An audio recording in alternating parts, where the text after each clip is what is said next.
I've been waiting my whole life for YouTube to work. It didn't work last time. And if it doesn't work, it says sending data. Oh, we're online. Fuck. Yeah, bro. Fuck yeah. Fuck yeah. We've been having all types of issues. We're moving tomorrow. So this is the last podcast in the basement unit on Loma Vista, North Loma Vista Drive in Long Beach, California. This is the last SUPcast, and this is where the pandemic started. And we're moving upstairs because guess what? We have a mold problem. It's fucking moldy down here. And we are moving upstairs tomorrow. So this is it. This is the end of the famed basement era of the SUPcast. I hope everyone's doing well on this beautiful, I don't even fucking know what day it is. I did my fucking taxes today. My brain is fried. But I figure it's going to take maybe like 12 days, 17 days, 3 weeks for us to get the new setup upstairs. I got to move again. I just moved in here 5 months ago. Got to move again, and then we're going to have to move again in 6 months. Where are we going to go? Are we going to stay in California? I have no idea. But right now, we're just going to get into it. We're going to get into this fucking SUPcast, and I'm going to press this button. I hope everyone's doing well on a Thursday evening. Let's run the fucking credits, man.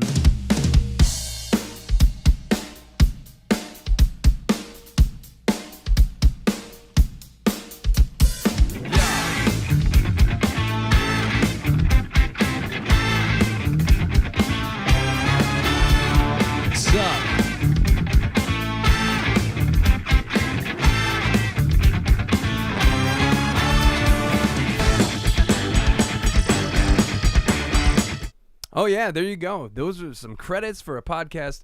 We're streaming live on the internet on a Thursday, and I have a very special guest, and he's a friend of mine from back in the day, and we just were talking about how we met in the mid-2000s.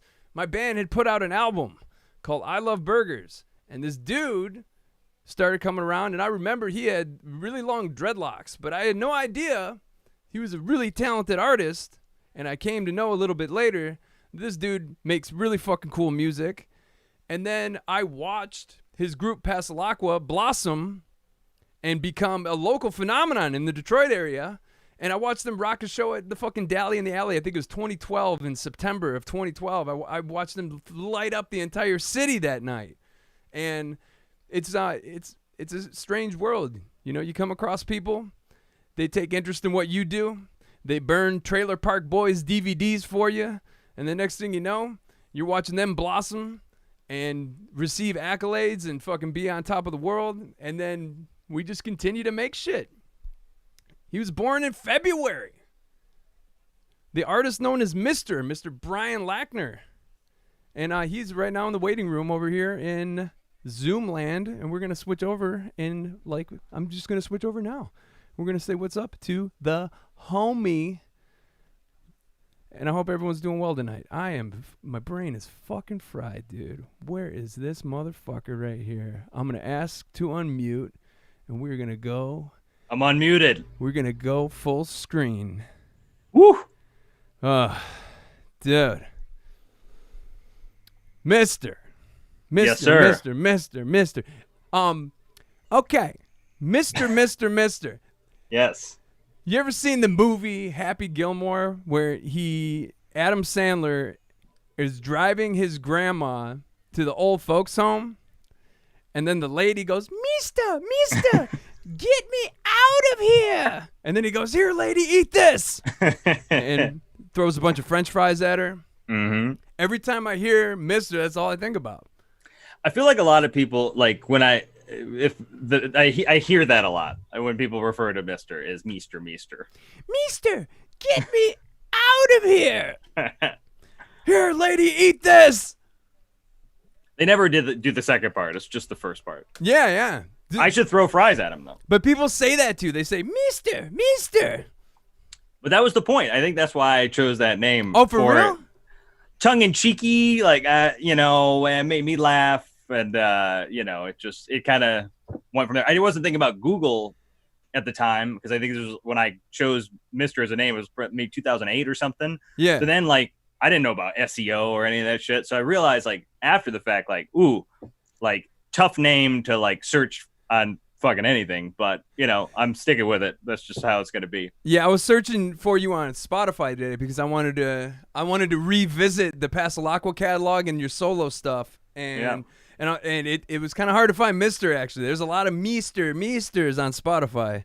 Frauds. They're all frauds. Yeah, I don't believe any of them are real. But none. What was tight is there's a park right in front of my house, and I was running around, and man, dude, it's Passalacqua or Passalacqua? Was it Pap or Pa? I would say Pa, but some people would say Pa. But I would always say Passalacqua. Man, what a fucking amazing musical outpouring from both you and Blacksmith. Oh, thanks. Yeah, I forgot because it's been a while since I listened to Passalacqua. It's just those beats are incredible. The flows are really memorable. The hooks are like fresh. There's so much like old school, like especially the Zebba Hazy Summer. Mm-hmm. There's like so much like old school sampling going on. Who did one producer do that, or was it multiple producers? For Zebba Hazy, it was our friend Erno the Inferno, and he would DJ slow jams a bunch. But we would go to his like attic in Woodbridge, and he was pulling out all these samples, and he would just be playing them. And he's like, "All right, what about this?" So we settled on a lot of like Diodato and stuff. And but he was definitely behind. Like he just archived so many records, and he was just the mastermind behind that. But that was definitely like a special time. I guess 2012 or something like that. It was a special time in the city for making music. Well, if you look at on your Spotify, the amount of music you guys released just that year, I mean, you put out the EP. I think you put out like 2 EPs and a full-length album in like a year. Is that accurate? Something like that. I think it was like 2011 we did the first one. Okay. And then it might have been the same year we did Zebba Hazy, but then we also put out some singles. We did like a Christmas song. So 2012 was pretty busy, and then I feel like 2014 was a similar way where we just like knocked out a bunch of stuff, and then the last stuff was 2017, which was there's 2015, there's an EP, 2017 there was an EP. So it's scattered a little bit, but the first couple of years were pretty Passalacqua heavy with content. Dude, yeah, and it's crazy because when I met you, and we just were talking about this before we went live. Didn't you have like really long dreadlocks or something? I did, and I think that led to what I was saying. We were discussing how people poke themselves in the head to stimulate hair growth. But I was doing a video for Passalacqua did a song with Tunde Alanaran, a very talented performer. Yeah, of course. The video I don't think will ever see the light of day. But I remember there was a shot, and it went behind me, and I had cut the dreads at this point, and I had hair, and I noticed this like fucking softball-sized bald spot, and I was like, "This is how it's been." And so I at that point I started like, "All right, I gotta just get rid of it all." And so I went from having a lot of hair to none, and so it's one or the other. But I did have dreads for about 9 years, so you probably saw them at like just before I snipped them. They were like down to your ass, if I remember correctly. They're very long. Yeah, and then so I remember. Okay, so you you said you did an interview with me at some point where you were going to Specs Howard. I was going to Specs Howard, and there was some sort of documentary. We had to document something, and this was right when I Love Burgers came out, and I saw Downtown Brown. It was Downtown Brown, Grand Buffet, MC Chris at the Blind Pig. Oh, that was a dope, dude. I got so loaded at that show, but I remember that show very, very vividly. But it was incredible show. Yeah, you at the end had the megaphone, constant showman, even after the show's done, and I think I got that was the booze, dude. The constant showman. Yeah, picked up an album, and I was just kind of like hooked, and so I was just like, oh, I should like just reach out to you about maybe doing a documentary. And we just kind of talked about, I don't know, Downtown Brown or something. If I find the video, I'll definitely send it along.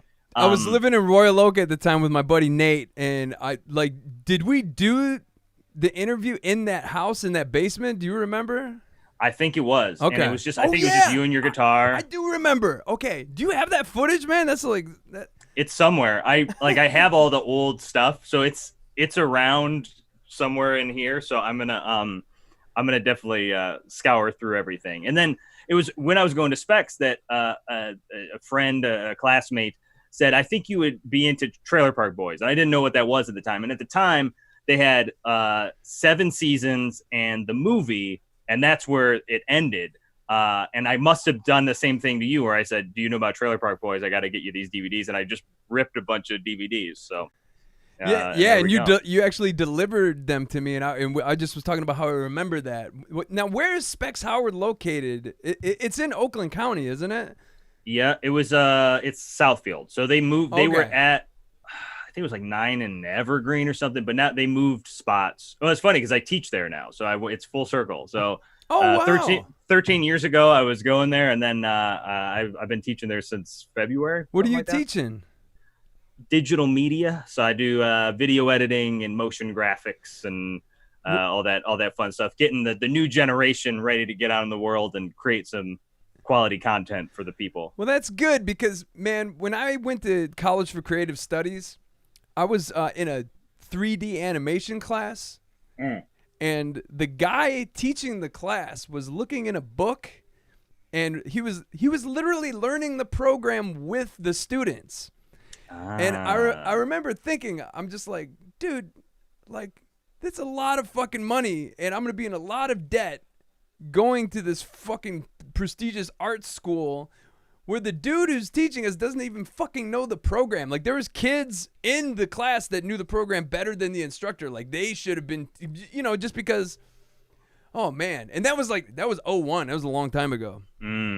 It was like 2000. I can't even believe it was. It's just like, oh, let me see. Okay, we're gonna do this now, and you're like, what the fuck? Why am I paying thousands of dollars to see this dude, this schmo, learn it with me? It's one thing if you're going to that college for graphic design, and they have a really prestigious ID, industrial design for the cars program, and I mean that was 20 years ago, so I don't fucking know. But what was very telling for me is there was a valedictorian that graduated the year before me, but the year before my freshman year there. And I remember he graduated with accolades, valedictorian, College for Creative Studies, badass motherfucker. And then like maybe a half a year later, I was at the Garden Bowl at Sergeant Pepperoni's Pizza, and I see fucking valedictorian homeboy in the back making pizzas. And this is like, and this is after he graduated, I don't even know how much it costs a semester now, but College for Creative Studies is an expensive fucking school. And I'm like, you know what? I'm glad I quit art school, because if I fucking was 20, 30, 40 grand in debt and still had to make pizzas afterwards, like, man, oof. Nope, no good. It's funny. My dad went to CCS back in the 60s, and he also quit. I think it was a thing where he wanted to make a sarcophagus of himself, and I think it was like the dean or something. They thought it was some elaborate plan, like he was gonna like kill himself or something. But he just got so offended that they were going to dictate the art that he created that he's like, "Fuck it, I'm not gonna do this." So he just left. And so like he could have graduated, but it was just like standing up for like his right as an artist of like, I can't make the thing. Like, you're telling me I can't create art, so like why am I even here? I don't know why that just reminded me of, I had an ex that went to CCS, and I had already quit art school, but she was going there when she and I started dating, and she was doing like plaster cast molds of her like private region, and like making art out of essentially a mold of her area, and she's a doctor now, so she didn't do much with that art degree, but she is a dermatologist now. So okay. So it's one of those things where at the time I'm just like, she makes sculptures with freeze-dried rats. And I'm down for weird shit. So I wasn't judging too hard, but there was a part of me that's like, what real-world application is this going to have? But fuck, she's a doctor now, so I wonder maybe it went somewhere with it, something. I wonder if she still has those plaster molds. Maybe they're in her office. Yeah, maybe every time she sees a client, she's like, yeah, you have skin lesions, and here's my area from 20 years ago. Yeah, it's like, you see that? That's me. Yeah. Yeah, dude. Woo!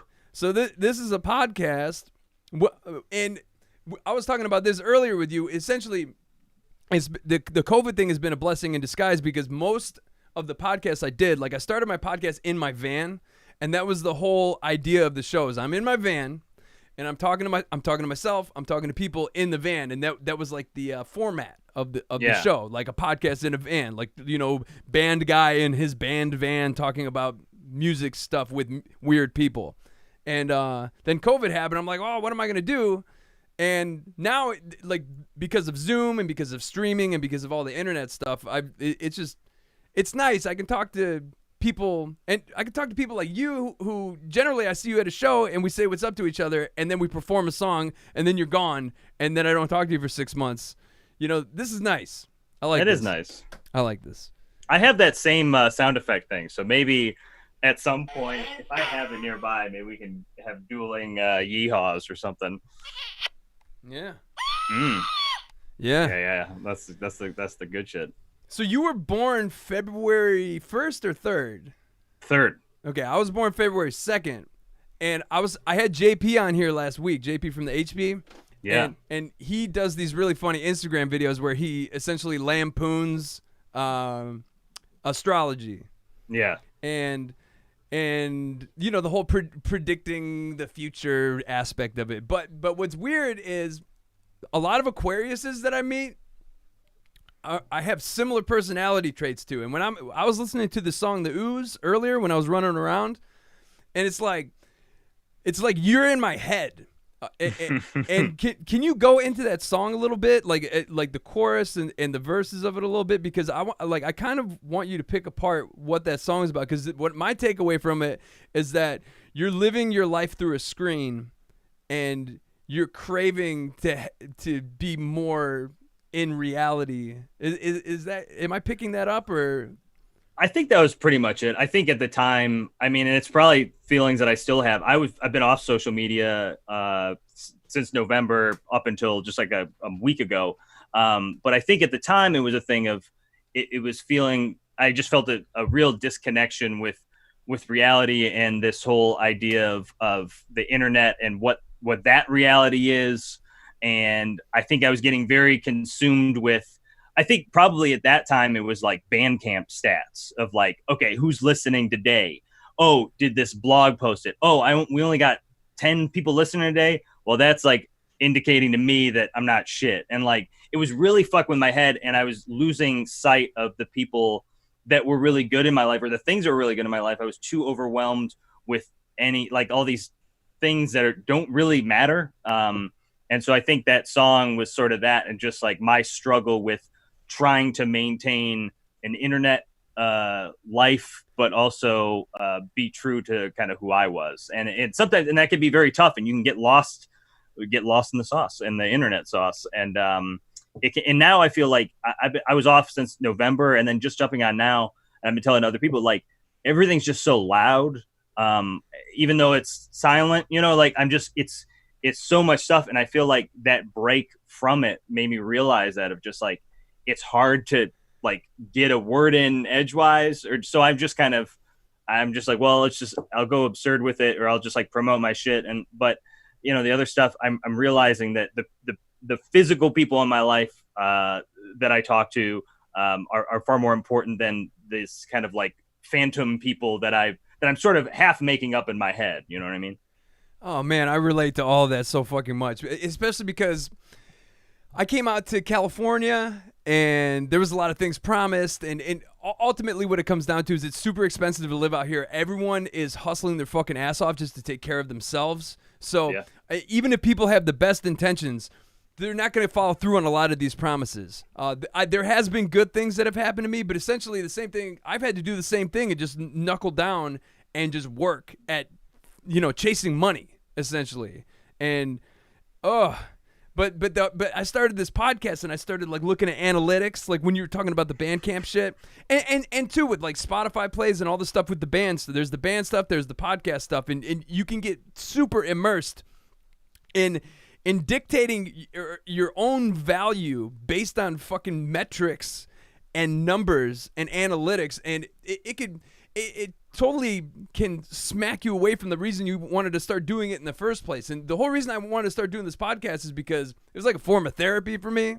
And it was a way for me to listen to people, hear their stories, and learn about myself through other perspectives. And dude, like you said, getting lost in the sauce, man. I got lost in that fucking sauce so quick. And every day I wake up and I go on YouTube and I look at the analytics and I see how the channel's performing, how many hours of watch time, because I'm trying to get it monetized. You know, I'm taking this, I'm taking content creation very seriously, especially now during COVID, because fuck, I can't play a live show. So all I've been doing is creating content. I do a show every Wednesday with my girlfriend, and I'm doing I do like a live concert on Twitch every Monday and every Saturday, but we're doing it today, Thursday, as my podcast. And then I'm trying to make videos on top of it and record my own music. And there are days where I talk to my therapist, I'm like, no one even fucking cares. And it's stupid because right now people are just trying to get by. So people are fucking busy. People are busy, but it's not, you know, it's that the number thing can really fuck with you. And it's just like, and I realized that, I think too, with like the last album, I put out an album last year. And I feel like with albums, it's a similar thing where I had this frustration where we're in this world where it's like, we need this immediate gratification. But I kind of came to this realization where like the music's there. So like, you know, the coolest blogger of 2040 or whatever might find my album randomly online or in a store, or if there's any record stores left, and they go, oh man, this is incredible, and they write up about it. And then there's a lot more light on this album that I was getting pissy about because it didn't sell as much as I wanted it to, because it doesn't go away. And so I think like I get wrapped up in the sort of immediacy of it, and I think that's what like social media can sometimes do. I mean, I noticed when I got rid of it, I was still like, I got rid of like the bookmarks on like my web browser and shit, but I would still find myself like drifting towards it, and it just became like an addictive thing. And I didn't even want to do it. It just became an impulse of like, oh, let me just check Facebook, or let me just check Twitter or whatever. And it's like, fucking why, you know? And so I got burnt out because I was touring last like September and October. I saw that. And at the end of that, it just became, because when you're on tour too, it's a similar thing. I feel like with online, it's like, if you start a tour, people love it. When you end a tour, people love it. That shit in between, nobody cares. Same with like, I'm getting engaged, or I got married, or I'm having a baby, or it's like either somebody was born or somebody died. Like there are these finality things, but all the stuff in between, if you're like, hey, I'm like just really trying to get the music going, it's like nobody fucking cares. So it's like all that shit it's so enraging so much. So I had to be like, I'm out. Like, if you want to reach me, like I still respond to emails, and I have shit, you can get a hold of me, but like some of it, it becomes so heavy. And really, if it weren't for music, I don't think I'd have any of the social media stuff, but you got to go where the people are. And so, I mean, I see you got the Twitch going and all that stuff. And so I feel the conflict a whole lot. But I totally, the finality, beginnings and endings, like what you were saying. Okay, let me give you an example of a beginning. My first podcast was I shot it in 720p. I had a fucking Shure SM58, a crappy microphone. And I sat in my van and I just rambled by myself. And that, to this day, that podcast has hours and hours and hours of listening time, because people were like, oh, he's starting something. And then everything else, unless I have a big name guest, like I had the dude from Green Jello. I had this band that played at Denny's out here that went viral. I had them on the podcast. That podcast performs well to this day. But a lot of the in-between stuff, you know, I'm not a fucking like a notable dude. And then like here, let me give you the prime example of the end thing. When in 2016, when I decided I was going to move out to California, we had a Detroit farewell show. Everyone thought that was me quitting music. Like that was the band being done. And it kind of helped us because we sold out the Loving Touch. There was, 400 paid, sold out. It was cool. It was a good night. But straight up, that wouldn't have happened if it wasn't considered a finality. You know, if it was, I tried to be, I was very, intentional in the way I promoted that, because I said I'm continuing the band in California. This is our last Detroit show. Because we played again in 3 months. I was on tour back in Detroit 3 months after that show. Guess what? 1/4 of the people showed up. But it makes sense. You know, people want to tune in for a special event, something that's new. And then once it becomes something that you're doing all the fucking time, it makes sense. Like my first live stream, I got a shitload of donations. A lot of people tuned in. A lot of people watched, and I was like, oh, it's gonna be like this all the time. And then the next time, 2 people watching, 3 people. But that's the breaks, man. And that's why I'm glad I have my therapist, because we'll go into that a little bit later. But yeah, the social media and so much of the need to be validated from outside sources. I realize that's the biggest. That's my biggest fucking issue, is the fact that I grew up in a situation where my dad, I just wanted to like have him say he was proud of me, and he didn't. So it there was this hole in me that I was constantly trying to fill, and I would just be really loud and make stupid faces and draw attention to myself, because I'm like, somebody pay attention to me, I'm special, yeah! Like, you know what I mean? Like, and that became literally, I'm like, oh, I could put a guitar around me. Oh, thanks, Miles B, for the $69 donation. Woo! Wow, that's tight. But I found out I could put a guitar around me and scream into a microphone, and I could get that attention that my daddy never gave me. And it became this addiction, and social media just fanned those flames, dude. And absolutely. And I never took the break. And I remember when you because I'm on your email list, dude. I follow everything you do, and I have for a while. But I remember when you sent out that email, you're like, I'm out of here, and I was like, bravo. Well, it's funny, and it's like, and after that email, I get the email that says 6 people unsubscribed from your mailing list. And then that's all I think about, where I'm like, God damn, man. Like, I just put out, like, I got a new EP coming out, and you got 5 motherfuckers just like unfollowing. And I can see the emails where I'm like, I see you at the store, and like, how are you gonna, like, I don't know. But it's that thing. It's like, well, I'm glad you haven't unsubscribed. I really appreciate that. Bro, those unsubscribes on the email, they cut deep. They cut deep. That means, that's, for me, it's showing like, I don't care anymore what you're doing. That's what it says to me, where I'm like, fuck, like, what didn't I do? Did I say something? Or I don't know. But this is the thing, is it's not, I have a good buddy of mine that was subscribed to that email list that recently unsubscribed. And I remember when I saw that he unsubscribed, I was like, huh? I'm like, but I stay at his house every time I'm in St. Louis. And he even actually gave me a rating on Apple Podcasts. He gave me a 5-star rating and said, this is a great show, and he's a great guy.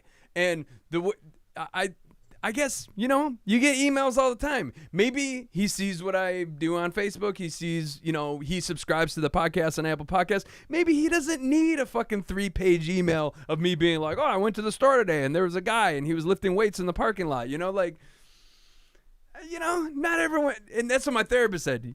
My therapist is like, Neil, you want everyone to like you, don't you? And I said, yeah. Of course. But she said, not everyone's going to like you, Neil. And yeah, it's just, I mean, lately it's just been coming to grips with these inflated ideas of what I thought I was going to be as an adult, and all these dreams that I had, and all of this potential that I thought I had. And then, like, it's about accepting now and being grateful for what I have now. And that's what I'm practicing. I'm not there yet, but man, if I could unplug from social media. The problem is the internet's my job right now, because it.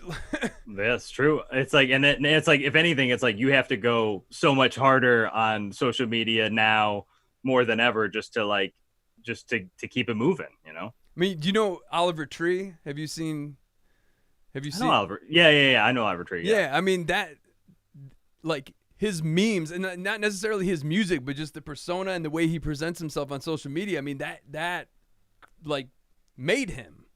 It's not like he put out a song and it didn't have a video and a visual aesthetic to go along with it. Like, it was all calculated and the dude does these amazing tricks on that wheelie board or whatever the fucking what's oh yeah, you know, the little kind of scooter thing. Yeah, is that a scooter? Shit, yeah. I don't know shit, but yeah. So like, I can't even imagine what it's like for kids growing up with Twitter, kids growing up with Twitch, not Twitch, fucking TikTok and Instagram, where it's like you have to be on, you have to be, you know, that like that determines whether or not you're liked. Yeah, that constant feeling of like, I mean, like what you're talking about as far as like you always have to put on a show or whatever. But I feel like with social media now, it's almost like you have to put on a show anytime you're like shooting a live video or something and putting on this face. And I can't imagine. I'm like, we were just from a sort of like the end of the analog into digital, so we almost have a different perspective. And I feel like maybe that's why I have a tougher time with it or something, because I know like physical reality, but the, you know, newer, maybe like younger kids don't know the difference, and like this digital reality is that's just all they know. So maybe they don't have these kind of inner dialogue that we so often have. Maybe it's just it's so ingrained in their everyday existence that they're not like on a podcast being like, hey, remember in '98 when there was dial-up and fucking, you know, AOL and what was that? And you couldn't make a call because you have to kick the person off the Prodigy. So they don't, yeah. Back when Prodigy used your landline. I remember when I had that brick phone, the Nokia brick phone, and I was selling carpet at a Sam's Club working for Empire Today. I remember getting my first text message on that green screen. It was like a Game Boy screen, and I was like, "What the fuck is this?" It was like 04, and then I started texting back, and then I was getting text, and I'm like, "Oh, this is kind of cool. You can just like be succinct in your communication with other people," and then turns out I was getting charged 10 cents a text, and my phone bill ended up being like $250. That's foreshadowing, I think, right there. Yeah, there's some foreshadowing in there. I don't know what it is, but yeah, but it's weird too. What year were you born? 86.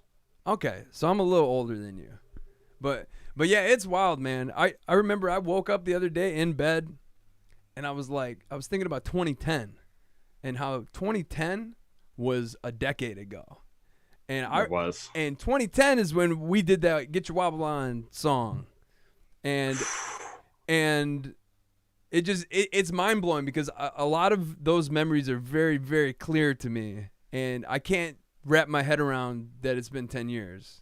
I just can't. Yeah, I've been feeling that too, because I was thinking about just like the passing of a decade. Because I think 2010 was when I really started doing music heavy, and I must have been around that time. That was when, because I was doing the video stuff for you, and then at some point I must have posted a video on Facebook, and you're like, oh, you rap? Like I must have never brought it up or something, and then did a show at Lager House, and it was Downtown Brown, Mr. Wax and Herbal Tea, and I think that was the first, I still had that flyer, and I remember that was a big thing. I remember that now. You were nervous. I'm sure I was very nervous. You were visibly nervous. I remember that now. Okay.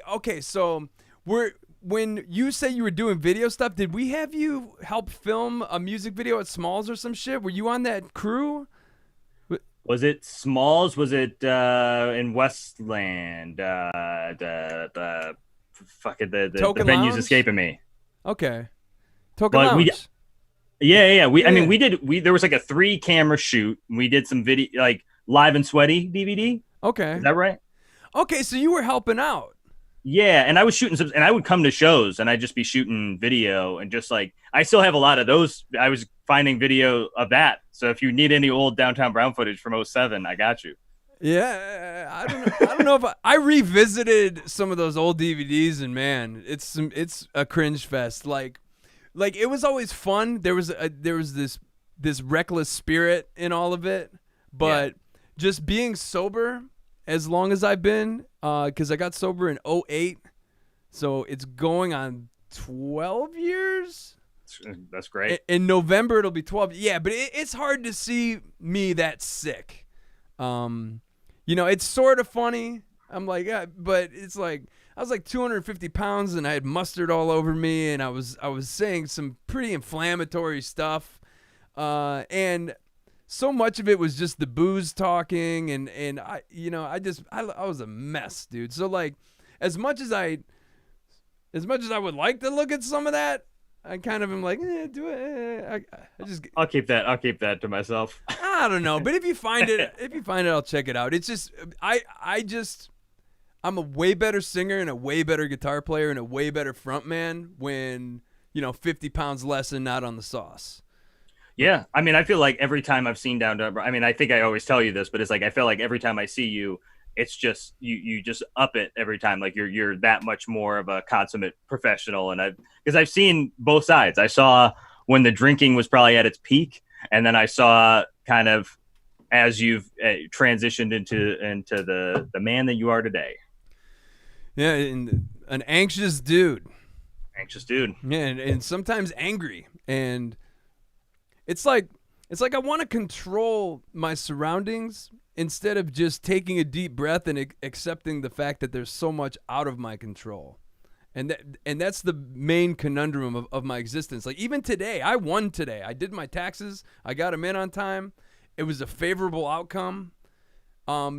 Yet still when I was eating dinner, I was all pissed off for some reason. It's like, get it together. I feel it. I feel I try every day to, like you mentioned a funny thing of just like being grateful for the now. Cause I feel like if we go back to 2010, I feel like both of us might've had a different idea as far as where we would be in 10 years, for music and otherwise. And it's just interesting how paths, they just go in a certain way. And you just, if you fight against it, it's just going to make things so much harder. You just accept where things are going and things, they fall into place as they're supposed to. I'm not a religious person, but I sort of feel this sort of, the universe kind of dictating where I'm supposed to go. And you follow it to the best of your ability, Yeah. And it's given me many gifts, and I have to keep in mind.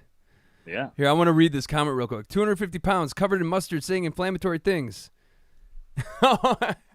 This is a comment from a dude that actually did a video where they covered themselves in mustard and ketchup. Here, I thought Type Fright was doing something original, but you clearly beat us to it. Yeah, I had this apron, and I was on tour in 2007, and I was just drunk as sin the entire time. And like, I wore the same apron, and I just kept putting more stuff on it. Like ketchup, mustard, condiments, bodily fluids. And I was like proud of the fact that I was disgusting. And ultimately it was, I hated myself, but the alcohol gave me like this like, well, I'm going to try to gross everybody out.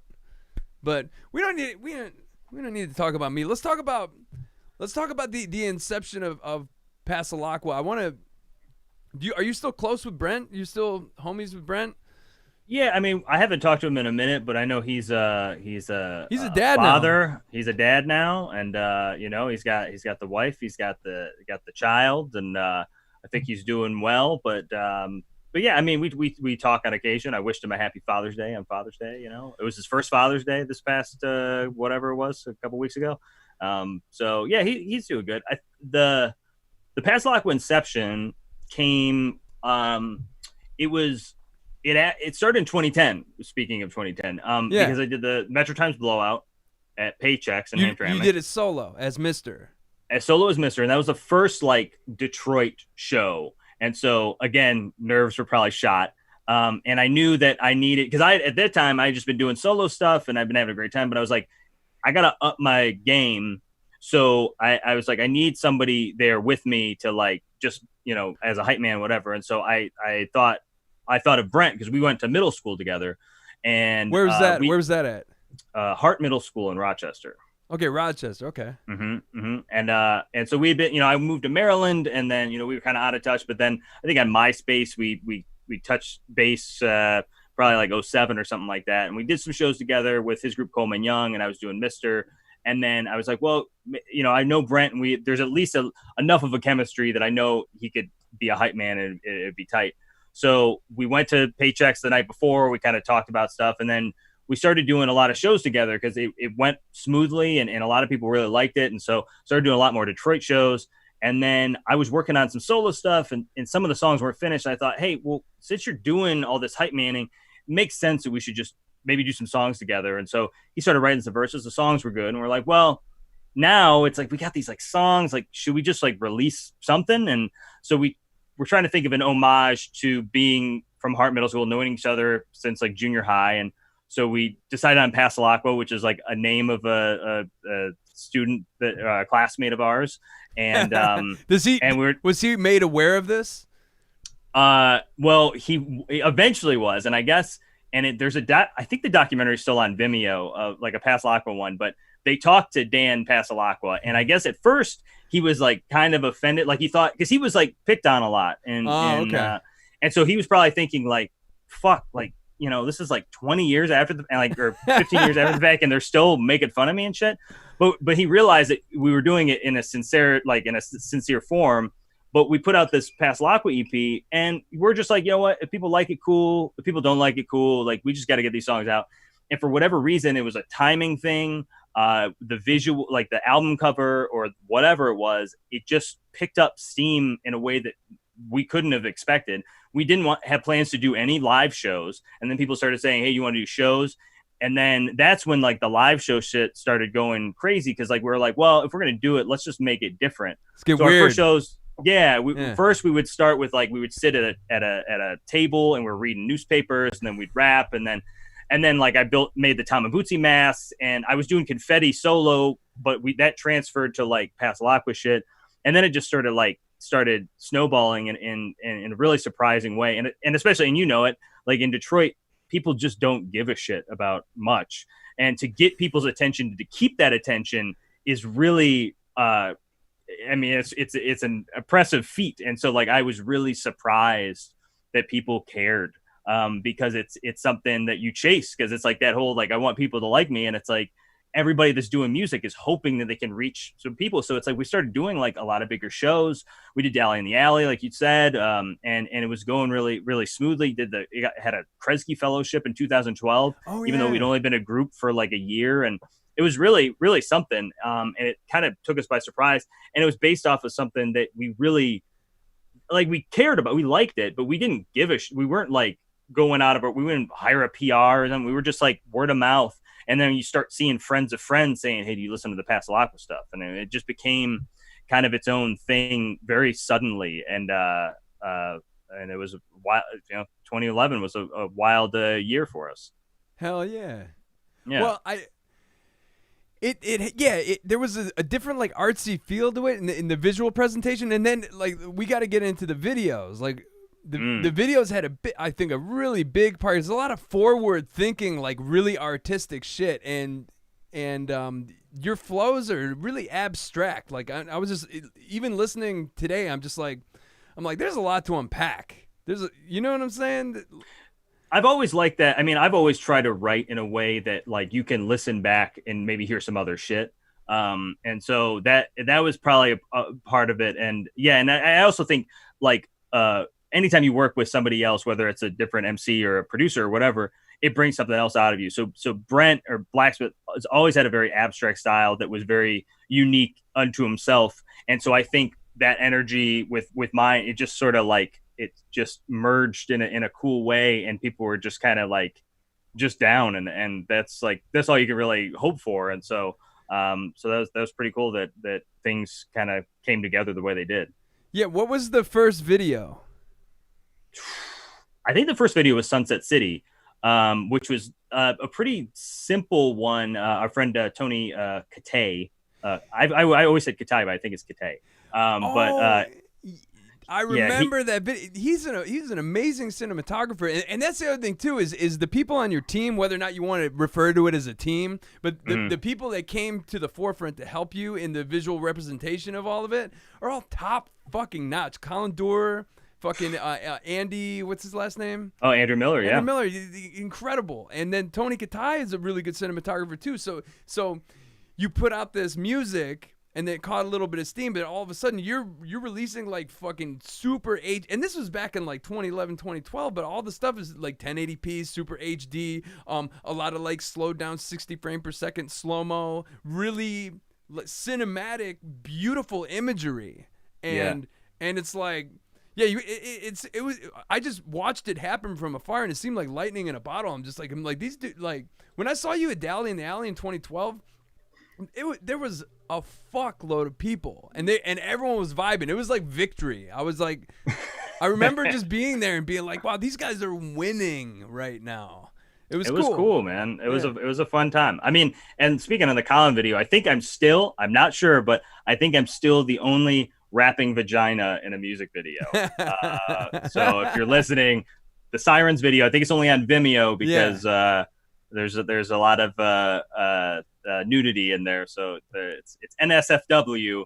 But if you're at home, fuck it, watch it. But I think I'm the lone rapping vagina out there. But if there's another one, do let me know.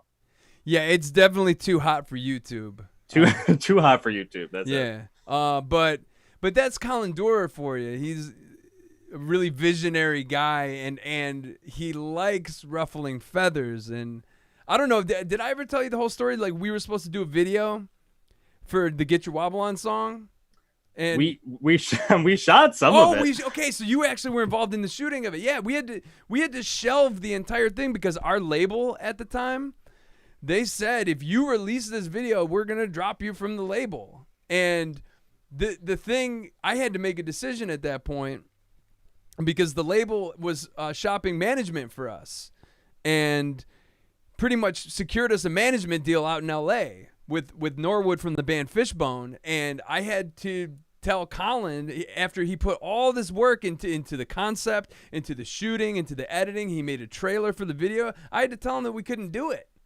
And that's why the Get Your Wobble On video that we did, that we shot at the Magic Stick Lounge when it was the Magic Stick Lounge. Oh, yeah. With us doing the milk thing. That's the whole reason we did the milk thing, was because we're like, okay, it's safe, it's family friendly, we're all drinking milk.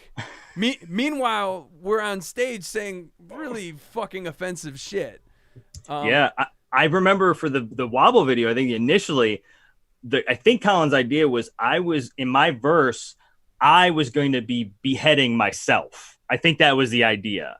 Yeah. And so it was just like some out there shit. And I remember you having that struggle of like, you know, like, I love Colin and he's my boy, but then there's also this record label. Like, so I feel like that was a really tough decision to make, because it's, you know, and with the Sirens video, Colin was basically like, listen, I'm so down to do this, but just to let you know, like, I need full creative control. And I loved it, because I was like, cool. Like, and we would just meet up at a Coney Island and be like, oh, I got this idea. And then like her legs will spread, and then like you're gonna be like rapping, and like I was just like, oh well, yeah, fuck it, just like I'll give him the full, I'll let him do his thing. But I remember that struggle that you had, because that's a rock and a hard place, if there ever was one, man. Well, honestly, if I wouldn't have stayed with the record label, I wouldn't be sitting here right now. Like, the whole reason I'm out here is because we signed that management contract, and I started working with people out here. And eventually we scored this agent out here, and we became kind of part of the nostalgia circuit punk rock community out in Los Angeles. And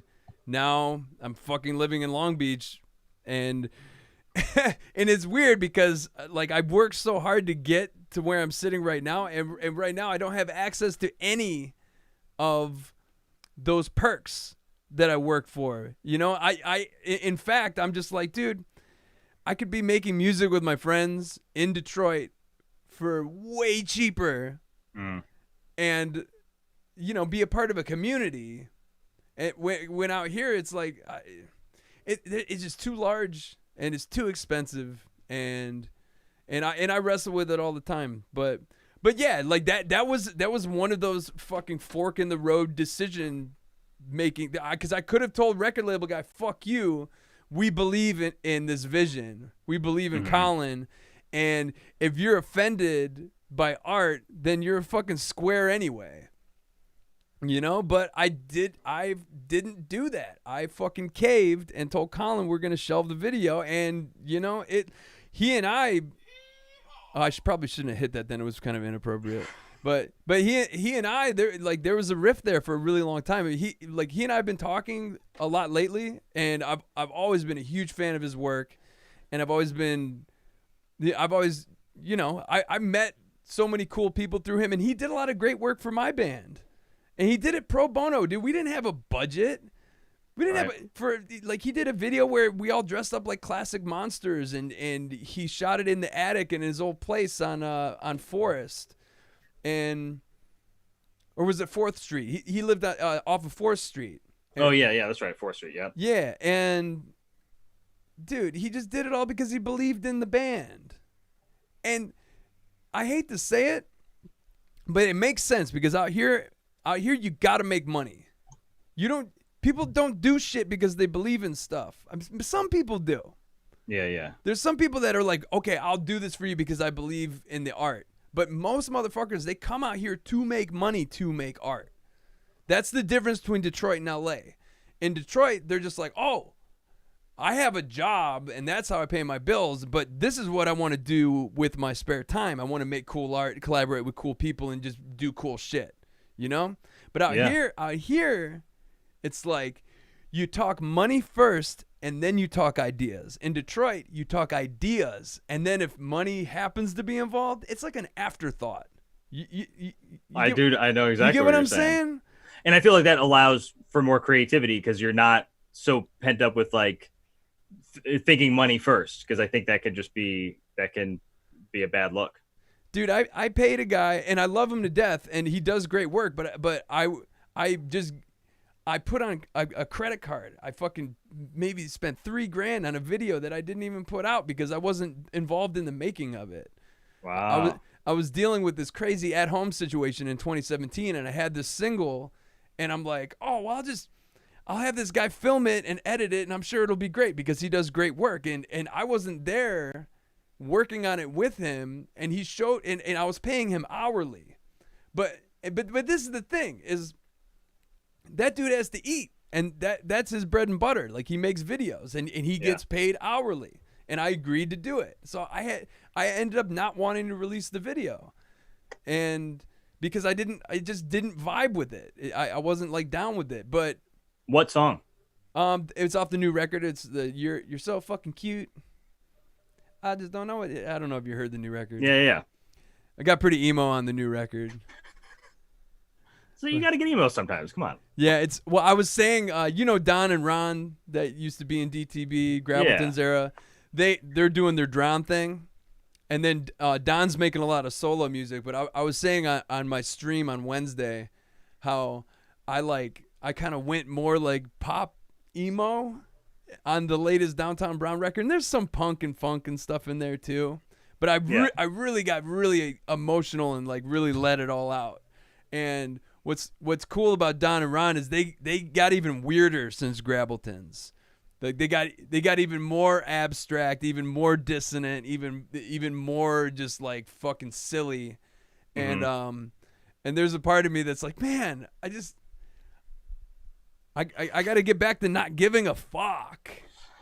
It's tough. It's tough. I mean, I feel like I feel like there's a lot of time with music, like I think in between 2012 and even maybe now or something, but I felt like there's a long period of time where, I mean, you're making music all the time and you don't see it one way or another, but at some point you feel like looking back, there's a certain period where like, was something like off? Like, like you're in the process, like as you're making it, you're not thinking anything, but looking back, you're like, what was not clicking or something, Yeah. Well, I really enjoy it. I don't know. But I think people, when they think my stupid band, they want Graveltons all the time. Some people like the serious stuff, but like we definitely we put a concerted effort into taking the songs and the lyrics more seriously starting in 2013.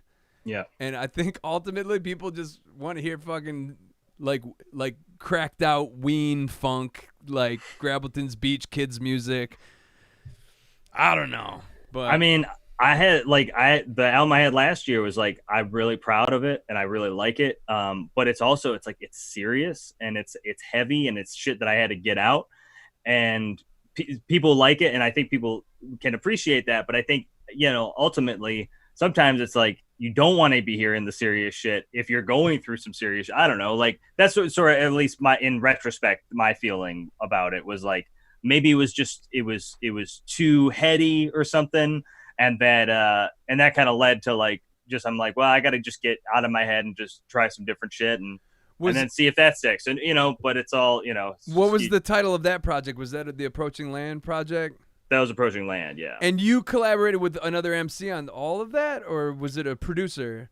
Producer Kurt Cataract, and he's like from London. And so that I started working on that was probably like 2008-9, something like that. It was a long time coming. So like we had a bunch of demos and we recorded some songs, but it just like, and then I was working on that, and then Passalacqua took off, and so I wasn't worried about solo shit for a long time, because all my energy and time and money was going into Passalacqua and trying to make that work. Yeah. So the solo shit went on the back burner, but I started picking it up again, and it's just he had life shit, I had life shit, and it just didn't come together until last year. But again, I'm immensely proud of the project. So it's like a 10-year long project. Yeah. Wow. But then that's another thing though. It's like, you can work on something for a very long time and people can like it and everything. But sometimes the shit you do in 20 minutes is the stuff that connects with somebody more. Like we did At the Party, the Passalacqua track. I wrote my verse in maybe a half hour tops. And I think Brent probably the same. That's your most popular track on Spotify. Most popular track. I mean, I remember at the time Passalacqua wasn't doing anything. And we had the video that Jack Sanderson, formerly of Flint Eastwood, and Shaq of Good Pals, they had shot it, but we weren't doing any stuff. And I was like, I don't know if I want to put it out. And so I set it as like a scheduled time on Facebook, thinking at this time, maybe I'll just update it and just keep pushing it further in the future. But then one morning I woke up and forgot it was the day. And I was like, oh shit. Like I was going to take it down. But by the time I was trying to take it down, it already had like 2,500 views. And then like on Facebook, it reached like 40,000 views, like in a relatively quick amount of time. And I'm like, well, fuck it. I guess it's just out. It's people connected with maybe just sort of like how loose it was. I don't know, but there's something that's like that air about something. If you spend less time, but it's a concentrated focus, as opposed to a prolonged focus, I feel like there's something in there for that people can feel. I don't know. That's wild. Yeah, it kind of makes sense, because in a way, the album that I put out in 2018, the Downtown Brown album, it took me like 2.5, 3 years to make that thing. Mm-hmm. And then and it got to a point where I just was like, I just have to get this done because I just have to get it done. Where with Gravelton's Beach, it was just 3 friends in a garage making inside jokes for 2 years, not playing a lot of shows, and just making each other laugh. And then, and that's our most popular shit. Yeah. On the internet at least. It's songs like I Got a Poot in My Boot. It's got more views than...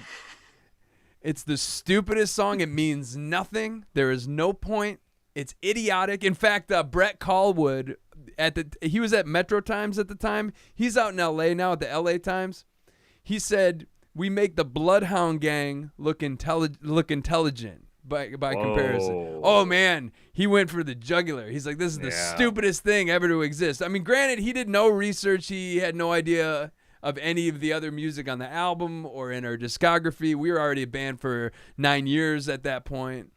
And, but I remember when I moved to West Hollywood, I had this roommate, and he's like, I looked up your band. He's like, Poot in My Boot, eh? And I just looked at him, and I'm like, yeah. But it's some silly shit. Yeah. And it's fun, But this record we put out in 2018, I'm like singing songs about death, singing songs about the end of friendships, singing songs about relationships. I'm singing songs about like Don Quixote-esque like vision quests and addiction and validation and just some very personal things. Yeah. Yet Poot in My Boot.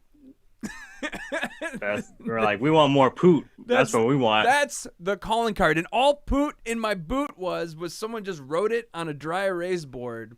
And it was Ron and Don and I fucking around in the garage. We wrote that song in fucking 5 minutes. Yep. Baby Goobers Gobby. Oh yeah. 10 minutes. A banger. People love that shit. Yeah. You know? And it's the weird, the weird. That's just how I feel like it's how it goes. And it's like you're doing these songs that you feel need to be sung, and then people are like, yeah. But ooh, do we got more poot coming? Where's the Goobers Gobby? Yeah. I wrote this song when I was a little younger, and it's on the '04 album where I'm like, it's a ballad, and I'm singing my ass off. It's called In Front of My Face, and I'm and I'm just it's really pretty, and it's got a real nice guitar solo. And when we do that song live, everyone starts talking to their friends. Everyone goes and buys a beer. Everyone goes and has cigarettes, and so it's like you go from like, you know, just fucking playing the Terminator theme and doing all this stupid heavy metal theatrics and, you know, just making dumb faces. And then you really are showing the audience a piece of your soul. And that's when they stop paying attention. They're like, yeah, that's good. Why don't you just get back to the other shit? It's a tender moment. Yeah, but it's a vibe, I guess. The vibe is that we're this fucking goofy, fun party thing. And as soon as that vibe goes away, people are like, "Well, what am I supposed to do now?" Yeah, I can't dance with this shit. It just is what it is. Yeah. I'm not mad about it. I just think there's an irony to it. Absolutely. I feel the same way. It's the stuff that you really want to connect, and people are like, but what's that song that you're like, you ate a lot of hummus or something? I'm like, yeah, that's that one. What song do you talk about eating a lot of hummus in? That was at the party. Okay. Because it was like based off of like I went to a party I didn't want to be at, and I just felt really uncomfortable, and I was like, well, I just like do a song about being uncomfortable in a social situation, and I felt like and we were gonna do it. We were on a 2015 tour and didn't even have it in the set, and then we just started doing it, and people were like, I remember a guy came up to me and said, listen, like I was having like a really like not a good time tonight, and then I heard that song and I realized like this is exactly what was going on. And he was just like really appreciative that there was a song addressing the awkwardness. Like if you don't know people at a social situation and kind of want to leave. And so we kind of played into that and it connected with people because people just, I guess, feel uncomfortable a lot. So. Oh, I feel that, especially after I got off the sauce. Who did the beat for that one at the party? That was Dr. B, and he's a UK guy as well, UK producer, and he's the one he produced the full Passalacqua EP, the first one. Okay. And then he also did some of my solo stuff, a song from the Ooze called Old Town. He's done a handful throughout the years. Yeah, I was just listening to Old Town. Okay, so multiple British producers that you've worked with over the years. How did something like that even come to fruition? MySpace. It was I think with the Dr. B, and he was kind of the first one, which led to the others. But like Dr. B, from what I remember, he had like a bot that would add people, and was like, he wants to be your friend. And then I checked out his beats, and I was like, oh, this is like really good. And then I think he just set it up and people were just adding him probably and not interacting with him. But then he was like really blown away. And he's like, oh, I listen to your stuff. I like your stuff. Why don't we just work on stuff? And so we started making songs and it just like started going from there. And then a friend of his he was collaborating with was a rapper. So I got on tracks with this UK rapper who used to go by Elemental. And then his friend went by QC. And QC, he was the one that produced like Need That Food, and I did an EP with him. And then Kurt Cataract, he used to go by Devi. That I think it was probably a similar thing where it's like a friend of a friend situation, and then like it just kind of like worked that way. So all that stems from like 2007, 2008 when MySpace was like really fucking popping. So those dudes know each other? Is that what you're saying? Like or know of each other? Know of each other. Yeah. Like Dr. B was working with Elemental. Elemental was friends with QC. Devi, I think, was doing his own thing, but must have just been on a friend's list or something. And I just maybe his like just visually, I was just like, cool, let's check it out. Then it was so much as just me saying like, hey, your shit's cool. Like let's collaborate. And it was a thing of just like being creative, like you were saying earlier, of just like let's just do these songs. Let's not worry about like money. Let's just like make some good songs. And people liked them, and Dr. B also did that, which is like one of my bigger solo ones. That one's dope. Nice, yeah. So there's like a video. There's a video for that one, isn't there? That. Tony did that one too. Okay. Tony, Katetai. What year did that come out? Shoot. 07-ish, okay, 8-ish, yeah, something like that. That was kind of like the start of the Mr. Solo stuff, and then Passalacqua, and then so I was doing solo stuff, doing shows here and there, and then 2010 was kind of like when Mr. started really kicking off. It's crazy to think that like Facebook, the early Facebook was like 08. That was 12 years ago. I've been posting on that fucking godforsaken website for 12 years. I know. Oh, I have to say something too, because I'm looking at your pop filter. First of all, I need one of those because when I oh yeah. But second of all, yeah, thank you for the audio is mad crisp. I'm like, because I'm looking at my OBS, and the interface is, yeah, this is going to be an interview or a podcast that people are going to be able to listen to audio format, and it's not going to. I tell you, when you're on Zoom and you're interviewing someone through their cell phone, it's not optimal. No. So thank you for. I'm happy to. It's also like, you know, I do these teaching, and now we're teaching, and I'm teaching virtually, because we're not in the building yet. And so I was just like, well, you know, like a computer mic, I feel like, man, we could do something a little better. And so, and I was also doing the podcast with Height, this Cole Rhymes podcast. And so I've had a mic for a little bit, but it's nice to bring it out, and I'm glad that people can hear me nicely. Yeah, are you running it through a mixer, or are you running it through actual an interface? Are you putting compression on that? I just got like the Focusrite, like the Scarlett interface. Okay, tight. So okay, this is a Pittsburgh guy, right? Or is he Baltimore? Who's this? Baltimore, Heights, Baltimore. Yep. Tell me about this dude, because I remember seeing when you started collaborating with this guy and started putting on music on his label, right? Yes. But then you guys started touring a whole fuckload together. And what year was that? Tell me about that. I want to know. Well, Height is bringing up kind of Grand Buffet again. I was based off of the show that I saw them with Downtown Brown, that they came to the Majestic and they were opening for Streetlight Manifesto.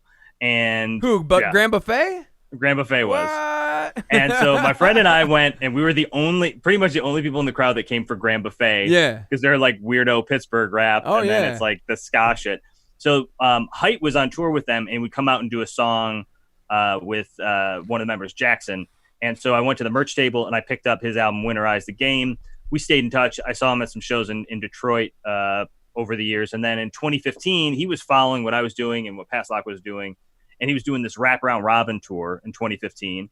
Basically, he was traveling. We were traveling with two PAs in the van. And then we would go to a venue and basically set up two stages on top of the other stage. And it would be songs in the round. So there'd be 3 touring acts and 3 local acts. And everybody would do a song at a time. And so we had lights set up. So let's say I would do a song. When I finished the song, my light would go out, and then it would come to your stage, and your light would come on, and you would do a song, light would go out, and go to the next stage. Oh, that's fun. Yeah, so we did like a 2-month tour of that in 2015. 2 months, eh? Yeah, and the fact that Height set that up is insane, because it's like you have to deal with 3 local acts per city, and trying to convince a venue of what you're going to do when it's something that they've kind of like never seen. And they're just like, well, how do you do, like, they had no idea like that we're bringing in like these speakers and all this shit. So it was like, I couldn't imagine the headaches that happened. But Height was just always just like a very, like a straight laced guy, like doesn't drink or smoke or anything. He's a guy that you could trust behind the wheel.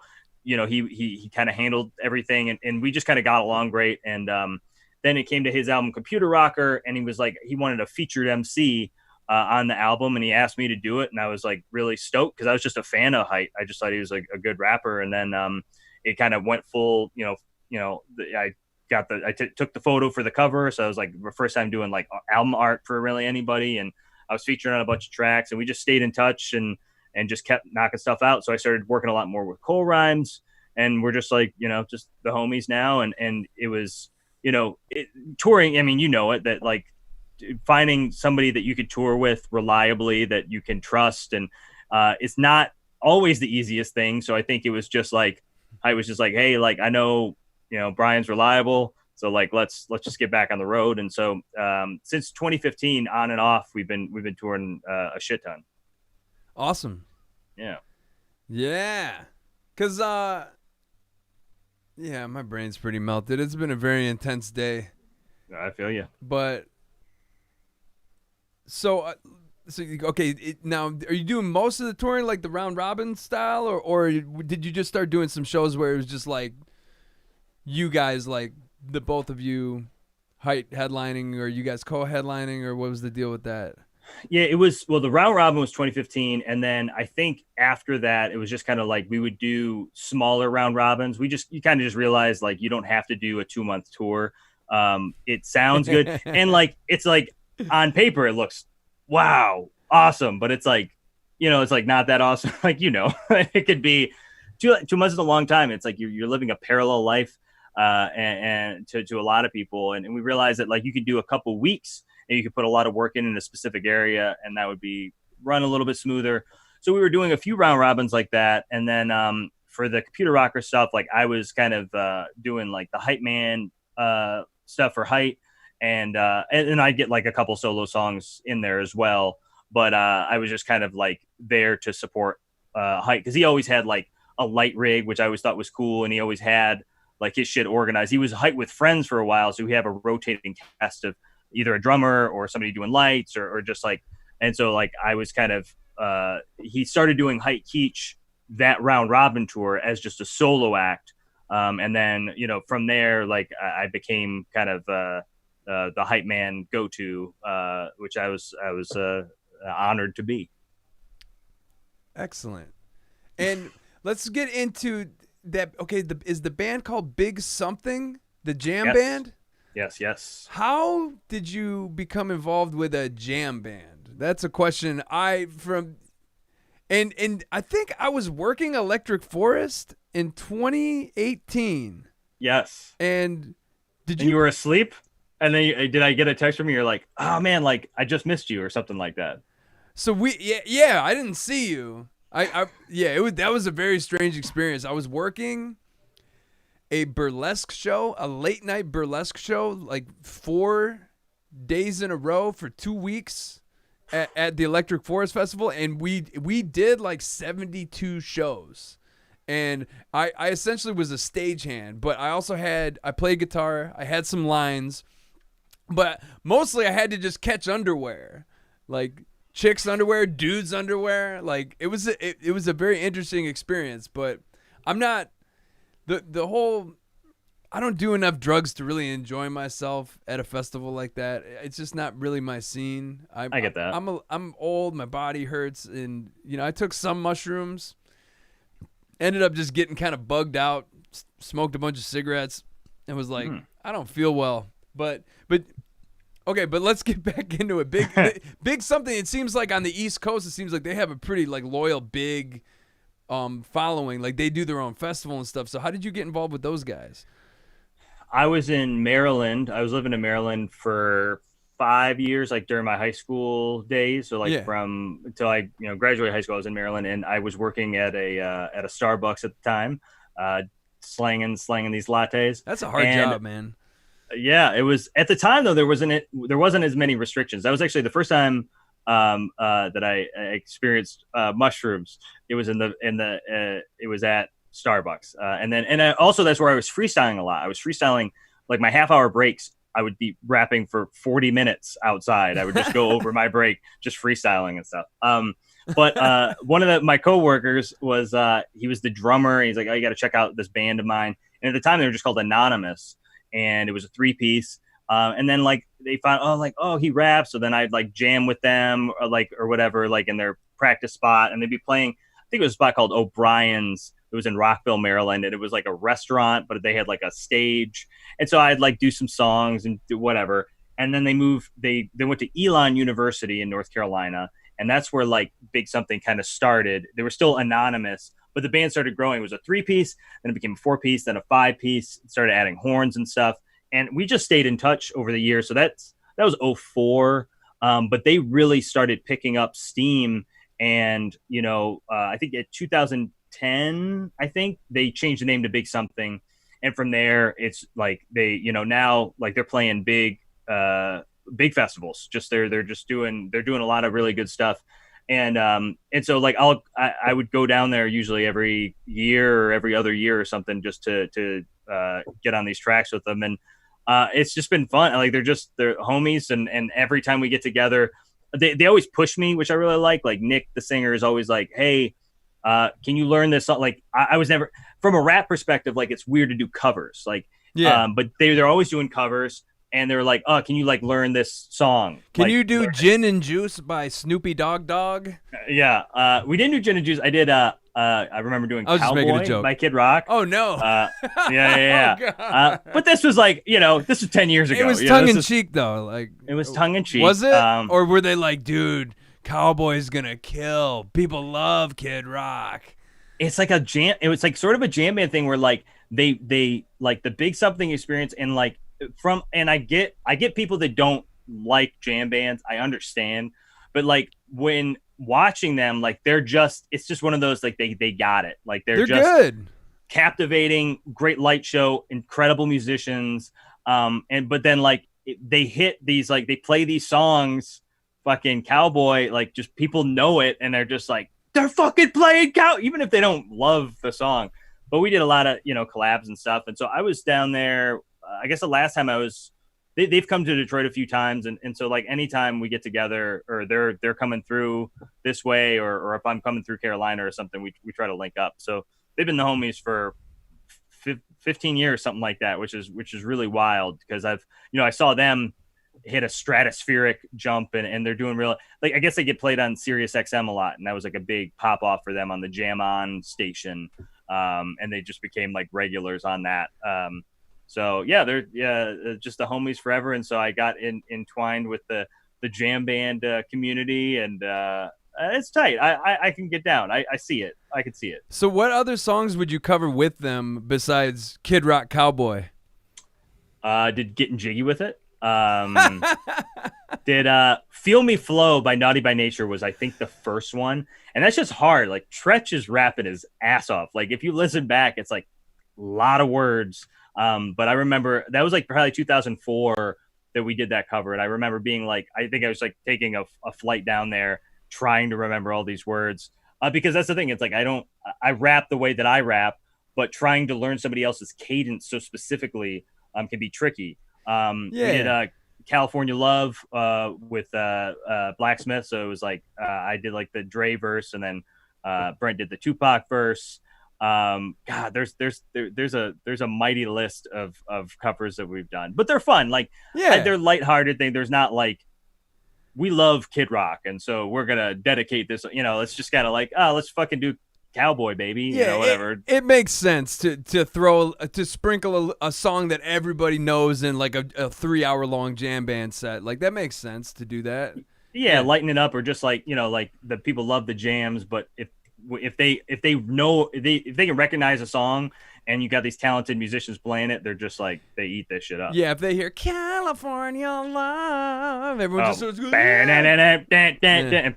fucking unreal. So it's like, I love seeing the reaction of, because they're always like, Nick, it's always just got a smirk on his face. It was like, we're gonna do this, and it's like, and it always hits. So it's like, cool. I had to like swallow that feeling of like, should I be doing these covers, or like, how do I feel about it? I'm like, fucking whatever. It's just, you're just here to have a good time, and they're just there to enjoy it too. And so they're like, your friends. I mean, they're friends. How long ago were you living in Baltimore, and you're just working with this dude, and then they're on this meteoric rise in the jam band scene, and they're taking you along with that. You're like, do they fly you out for that shit? Yeah, they often do, or they compensate me and stuff. And then like the last time they did the Big What in, they usually do it. They've done it in a few different spots, but they also do one in Wilmington, North Carolina. And the last time they did that, or no, maybe it was 2018. I was there, and it was like backstage, and like Mike Mills from REM was there because they share a manager, or like REM's. It was like there's an REM connection and Big Something connection. So like it was just Mike Mills backstage, and it's just like, what the like it's, and not that I'm a huge REM fan, but he's just a guy that I never thought that I'd be standing next to. Like, this is Mike Mills. Like, I remember the Losing My Religion video when I was like a child, and it's like look at this. I have a funny story about in 2016 we were on tour with this Japanese band called Pinky Doodle Poodle. Ooh. And oh, it looks like you're petting your belly. It took me a minute to figure out. Okay, yeah, this is my knee. This is not my belly. We got a Twitch raid, which a bunch of people from someone else's stream kind of plopped into this podcast. And the thing with Twitch is they want interaction, but it's just you and I interacting. But I'm gonna have to kind of interact with them a little bit. But let me tell this story real quick. 2016, we're touring with this Japanese band called Pinky Doodle Poodle, and they're on a label called Good Charmel Records, and that label is owned by the bass player of the Goo Goo Dolls, who lives in Buffalo, New York. So at the end of the tour, we're in Buffalo, and we're playing the Goo Goo Dolls Bass Players Festival. It's called Music is Art Festival in Buffalo, New York. And so we got a slot on the festival, and then it ended up raining.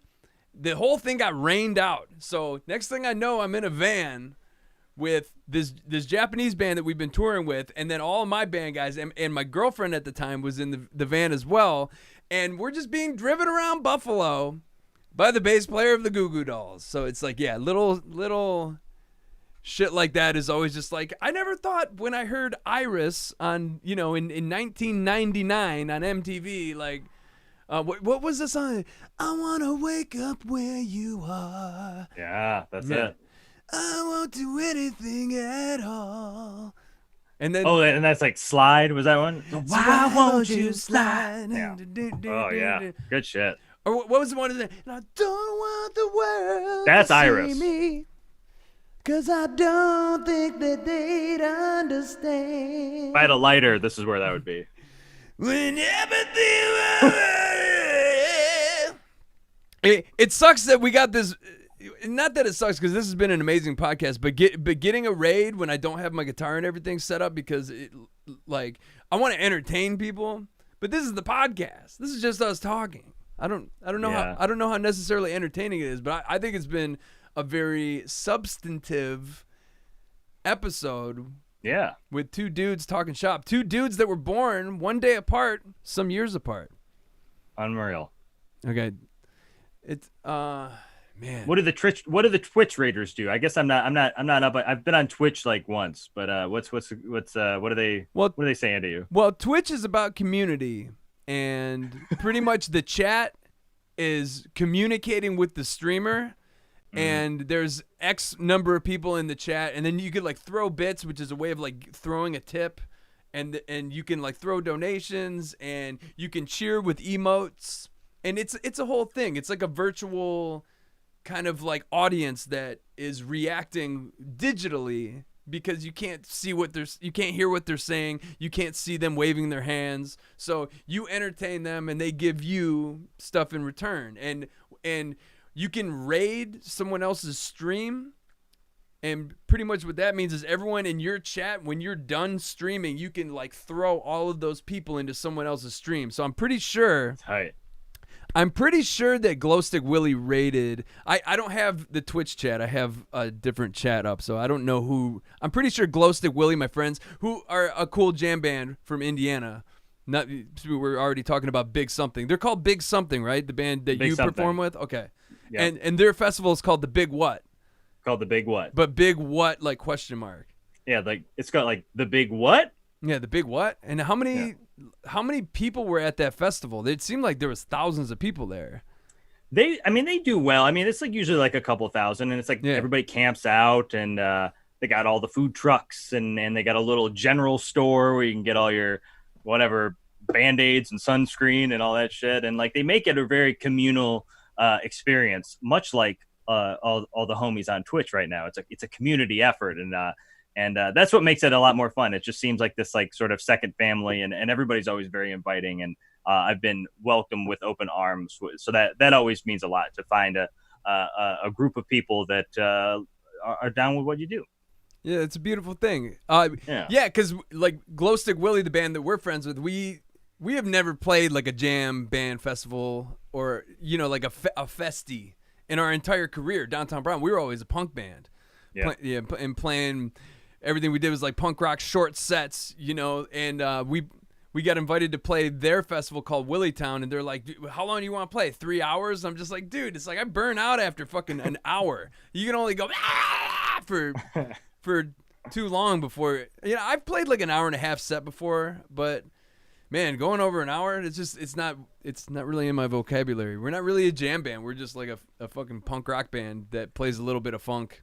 Sometimes it hits though, because it's like they're used to these like hour and a half long sets, and you come in, boom, boom, boom, let's get these songs and get out. I think when I would do rap sets at these jam band fests, they'd be like, oh, what a, like, just like a breath of fresh air of like, this is a different pacing than having these like 17-minute songs. Yeah. Like I'm just like rap, and I'm out, or shoot some confetti and leave or whatever. Yeah, it like we popped off at the Willig Town Festival, and we're playing like our Terminator song, which is like heavy metal, and when you're on a head full of mushrooms and there's a bunch of people wearing tie-dye like moshing, it's a very unique experience. It's something I enjoy immensely. I think I was when like Passalacqua did a big what, and I think we were trying to do like the chill shit, thinking like, oh, they're like hippie, but when we would do like the bangers, that's what they wanted. You know, it's just like I think it's like they feel like we just want you. We don't care if it's heavy or whatever. Like, do what you want to do, and we're gonna feel that, which I think is really cool. The term I hear a lot in those communities is rage. They want to fucking rage, but they don't want to. They don't want to rage like Pantera rage, where you're like punching people and taking your shirt off. Who's the toughest guy in the pit? But they fucking rage. It's a sort of internal rage, or just like they're just being free, you know? It's an external rage. There's limbs flying around, but it's different. It's not violent. It's not like a violent rage. It's like an out of body rage, freak out kind of thing. That's a good way to put it. Yeah, and out of body rage. Yeah, and so what's cool about being in a band like my stupid band is we can play Willig Town. We can open up for Andrew WK. We can play Insane Clown Posse's music festival. We can, you know, like it's being weird is somewhat limiting as far as a business standpoint is concerned. It's hard to market something that doesn't make any sense, but you've probably seen this too in Passalacqua and doing what you do. I mean, you can play in front of any audience. You know, it's because there's enough going on. You're borrowing from enough like genres of music, and it just is a universally entertaining thing. Yeah, and I just like being I just try to put on a good show. Whoever, I mean, I remember doing a show at like 00 Pub, and I was probably like, shit, like I don't know if like these people are gonna be feeling this, but you just do what you do, and you know, if you saw, I mean, I like if people were saying like, you fucking suck, then I'd like learn from it. But, you know, I just try to like, I've been going to shows since I was 8 years old or whatever. And like, I just, you know, it's just something that comes relatively naturally to me. So I don't really care who the audience is. Like, I'm going to just like do my best to try to be the most memorable part of that night, whatever the night is, you know? Hell yeah, man. I'm thinking that my brain is kind of melted, and that I don't know how good of an interviewer I am right now. Well, we're shooting the breeze. It's been good. I feel like we don't, again, like I think the last time I saw you was Brown Christmas. Yeah. I was like, hey, what's going on? And you're like, hey, I gotta go check mics and stuff. And then it was like, then I did the song, and then, you know, and that was that. But so it's nice to have an extended chat. I mean, you know, the nice thing is with Zoom, we can always do it, you know, at any time. It doesn't even need to be live streamed to the internet. That is very true. It doesn't even need to be live streamed. But we love those likes. We love the validation of knowing that people are like, you know, tuning in. Back to what I was saying before, though, in this lovely therapist, when my dad died, I started going to heavy therapy and started figuring out like why I am the way I am. And what she keeps telling me is she's like, you need to validate yourself, and you're gonna become free. Once you don't need the validation of those faceless people in the audience or the faceless people on the internet, and once you can just like wake up in the morning, look at yourself and be like, hey, you're okay, kid. You're decent, you're good, and you're doing good things. That is, that's the fallback, because there isn't always going to be people there telling you you're great. And that's unhealthy anyway, because if you become addicted to that, when it's not there, you feel like something's missing. I didn't get a lot of likes. That podcast didn't get a lot of listen. There wasn't a lot of people at that show. I must not be shit. Well, you know what? We're all going to be dead one day anyway, so who the fuck cares? Are you breathing air? Are you feeling love? Are you eating food? Are you able to survive? Are you able to pay your bills? And my answer to all that shit is yes. So it's like, I don't need to fucking rack my brain about, but am I fulfilling the dream? I only got 3 retweets and I should have had 8. It's like fucking, it's these fucking numbers that can fuck with your head, and it's detrimental to growth, to personal growth. So I think, taking a step away, or at least being aware of what it can do, I think is good. Yeah. Yeah, and so that's been my path recently, is trying to be very mindful of that. I hug the child version of myself every morning, and you know what? There's a correlation when I don't connect with myself in the morning, and I immediately pick up the phone and start looking at what's going on in the world, and look at how terrible things have been, and all the COVID stuff, and then on top of it, like wanting to feel validated for my art and all that shit, and you combine all that, that's just a bad start to the day. So props to you.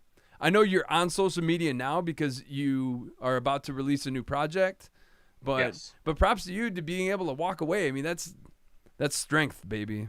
Oh, thanks. Yeah, it was kind of rough at the beginning, but then I just fucking loved it, because it was allowing me to just, like, again, focus on myself, or focus on growth that I needed to do, and not be worried about Joe Schmo liking these posts or whatever. And just, I think that can be, it can just be too much. And so, so I'll probably disappear from the social media again in November or something. I'll stay on for a little bit. When does the project drop?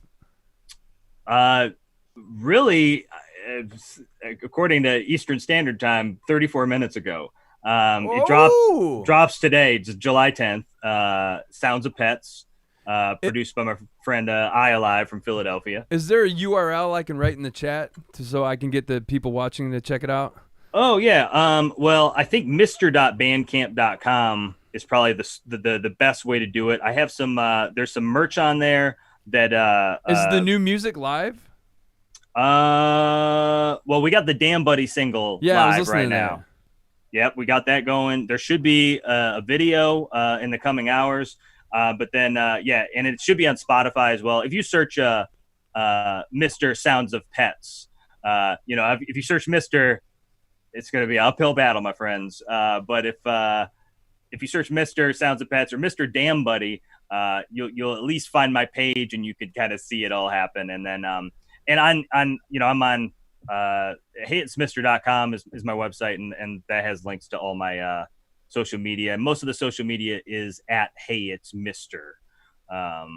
But Twitter, there's one person that had heyitsmr, and it's like a Brad Pitt Fight Club picture avatar, and they've never made any posts. And I've reached out to Twitter and said, hey, this is like a defunct page. Can I just have this?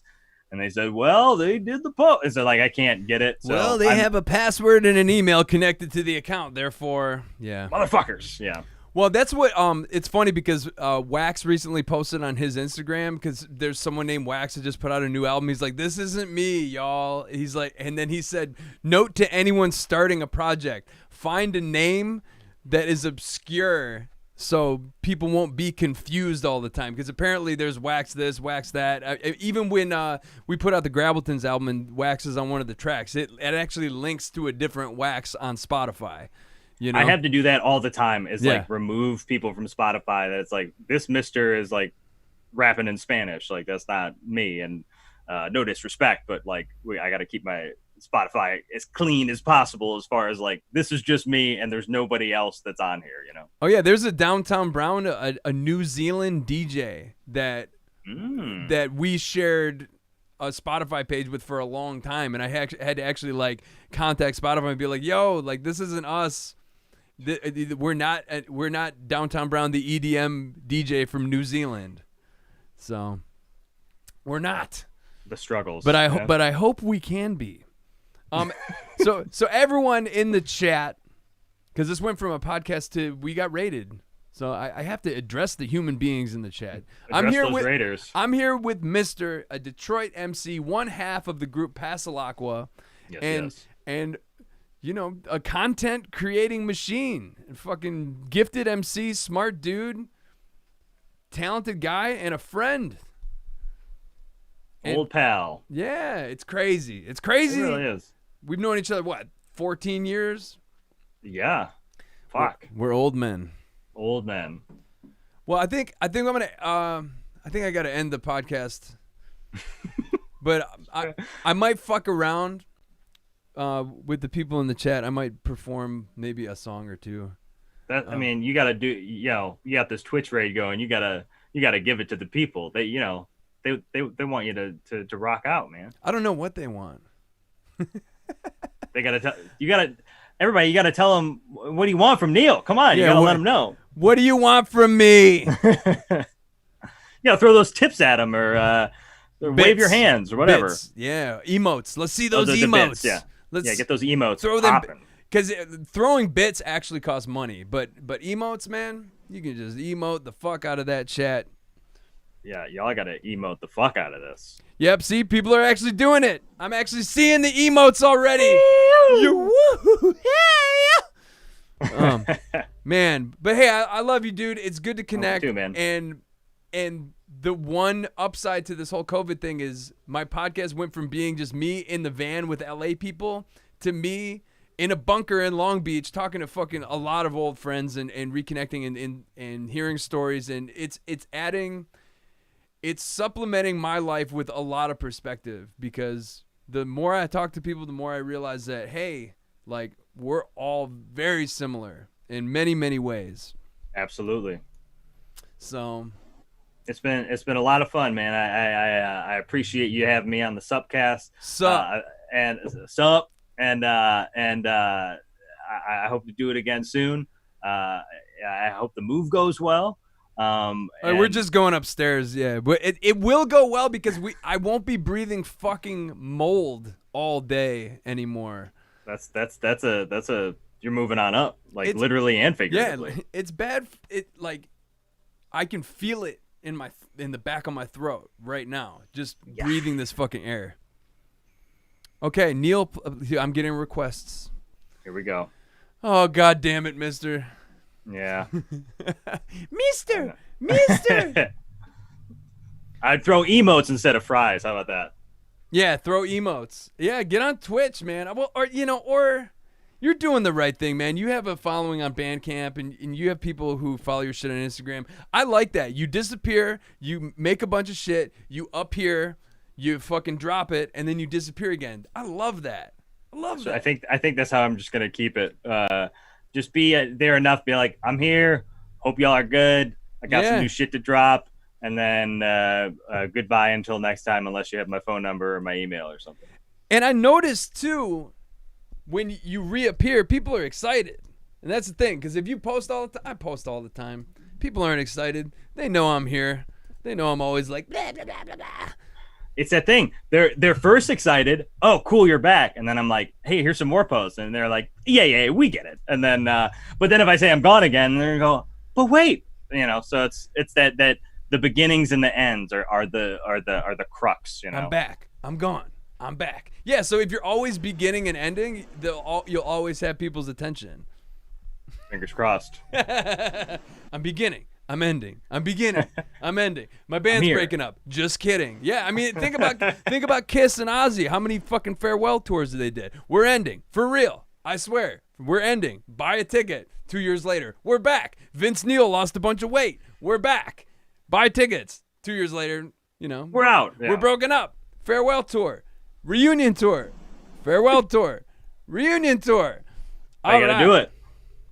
I think I'm only gonna play one song, dude. I gotta move tomorrow. I'm really haggard. But I love you, man. I love you too, man. Yeah, thanks for doing this. And then I'm gonna repost once it's live on Spotify and all that shit. I'm gonna repost it and I'll send you links. So anyone that missed out, if you want to share, that's cool. And if you don't, a lot of people don't share. Like I have like these high profile guests on my podcast and they don't even mention it. Oh man, come on now. It happens all the time, dude. I'll be sharing it. Yeah, and if you don't, it doesn't fucking matter. None of this shit matters. I gotta get that content going, man. I only have so many pictures of me with long arms. Yeah, well, you have a whole fucking hour and a half of you talking with some sweaty guy in Long Beach. So I love it. I'm loving it. McDonald's. Ba-da-ba-ba-ba. Ba-da-ba-ba-ba. Okay, you know how this works. You hit the red button, and then I'm gonna go back. I hit the goodbye button. Yeah. All right. Well, it's been real. Love you, Neil. Love you, man. Love all you Twitch raiders. Keep sending Neil money. God damn it, he's doing the good work. Go to that Patreon and just keep it moving. They've been very nice, dude. Everyone's been really cool to me, especially because I didn't get $1 of unemployment yet. Like my shit went to an auditor, and then they told me I filled out it's been 14 weeks. You gotta hit that boo button on that. Yeah, which effect. one's the boo button? No, that's it. Where's the boo button? Is this it? Oh, yeah. I haven't got my unemployment yet. I don't know where the boo button is, dude. Is there like a thumbs down? I thought I had one that had a thumbs down. Yeah, here it is. Okay, I found it. I haven't got my unemployment in 14 weeks. There we go. That's it. But you know what? I've been streaming and making content on the internet. I've been surviving. I love it. Yeah, dude. I'm about to. I want to make a T-shirt that has Donald Trump and Joe Biden kissing on it, and see if I can sell any of those. I can't wait. We shall see. All right. Hit the button, Frank. All right. Good seeing you, bud. All right, let's talk soon. I'll send you those links and we'll talk more. Love it. All right, love peace, you, bro. y'all. All right, peace. Mister. Yeah. Okay. I don't know. Did Glowstick Willie rate us? I've been doing a podcast, so there's no way for me to really know. I got to exit full screen. Someone in the chat say something. I'm just doing a podcast, bro. I'm just doing a podcast. Oh, thank you, dude. I've been bothering J-Mo so long for a fucking raid, and he does it while I'm live doing a podcast. Which, podcast is it's engaging if you know the guest and if you like listening to people talk, but ultimately, it's not a rock show, you know? It's just two people talking, sometimes three. And we got 10 people watching us on Twitch. So I'm going to do a song. You want to hear a song? All right, I got to set this stuff up real quick.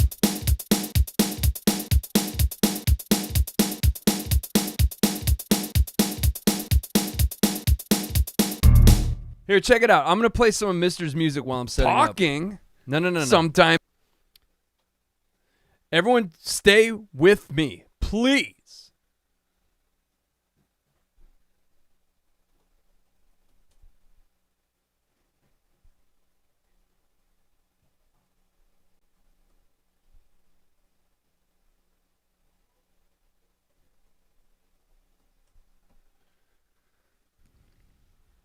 Oh, great. Here we go. This is, okay, the guy I just was interviewing, this is his music. All right? I'm going to play some of it. So listen up, all right? And I'm going to set up my guitar.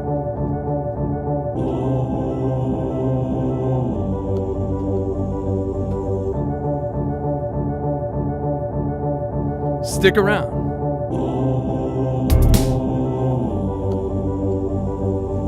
Everybody's moving on to a different plane with a host of new faces to greet them along the way. And I watch them with little regard. And the ones that been the rich in my life, playing a part in my evolution to a better being. See, a lot of times I don't wanna be me, but I'm gradually overcoming the nastiness of that. And if not, I'm wishing I could dine a different head, but what a shame. That kind of thinking is rude and detrimental to my health, left feeling a fool. But these days it seems more than ever it is so easy to fall prey to it. Really ought to just refrain from finding contentment in other skin and just retrain my mind. And what love I had within, well I'm keeping a keen eye on previous trade, hoping to steal wide and never fall victim again. Yup. It's just a little thing, but it's so big to me. Every waking day, every waking day. It's just a little thing, but it's so big to me. And it won't go away, no it won't go away. I've let 'em lie to dictate my mood, it's a no-go. It's something I grow, yet it says on social. The when I look at the bigger picture, it seems I dismiss the panorama for the flicker of a screen. I mean, damn, I gotta get out more, cause indoors I expose myself to a downpour. All for nothing important, while these outside sources are doing their best to distort my orbit. And so it's here I'll breathe, thin air time disappear around me. I am just a voyeur, watching friendships fizzle, not doing the damn thing to avoid it. Sitting and I gotta destroy this outdated model that has left me voiceless. One day I will, when the weight will be gone, but some songs they don't give way to resolve. No, It's just a little thing, but it's so big to me. Every waking day, every waking day. it's just a little thing, but it's so big to me. And it won't go away, no it won't go away. Here's some more Mr.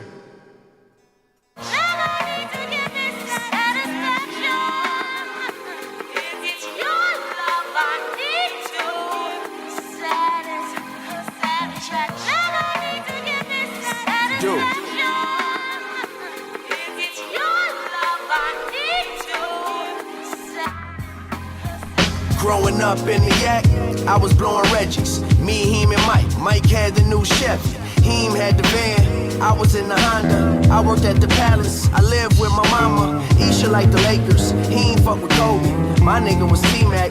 No one liked Ginobili.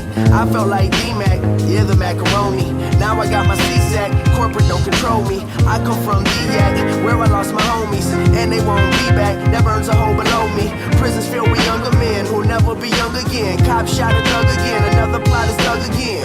We are refugees who dress like kings, talk like jesters, and die from greed. Basketballs bounce like deadbeats. Bloods with red sheets. I feel like I'm dead meat. I can't stay off this red meat. Dude. I'm jamming with Mr. It used to mean so much to me. It used to mean so much to me. I'm playing the wrong chords. It used to mean so much to me. Yeah. It used to mean so much to me. Touching down in my old town where I grew up, introduced to the Buddha, spending most of the mood I hallucinogenics after first love, turning the first one. I met a muser, it's where I started piecing this together from leaflets, not vibing with the lesson. Rhymes be the obsession, lunchtime, pavilion session in my piece. Been tripping on kinds of pills to sniff alongside. Ignorant shit, I partook it too much. Gotta imagine growth was stunning, but you couldn't tell me shit, especially when I was running. I can never understand why you shouldn't fit 9 bodies in a standard sedan. 3 in front, forward, back, 2 in the trunk. Trunk double is a clam bake, nugs in bad shape. The routine was routine, grave it, but beat it. I've been calling it my old town for a reason.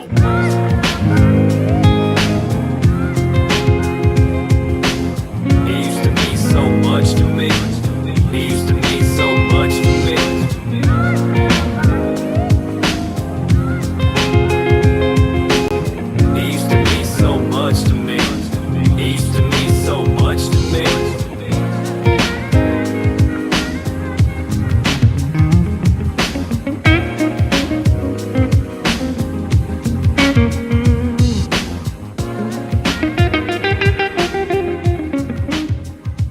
There's a couple of tracks from the homie, Mr., who I just had on the podcast. Everyone, okay. We're not just chatting anymore, so let me just change this stream info to Music and performing arts. On Twitch. Music and performing arts. On Twitch. Music and performing arts. On Twitch. I'm going to play Get Your Wobble On because that song has Mr. on it.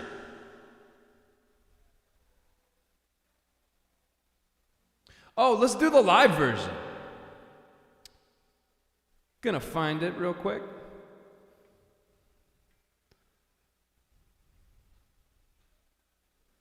Ya na na na na na na na na na ya.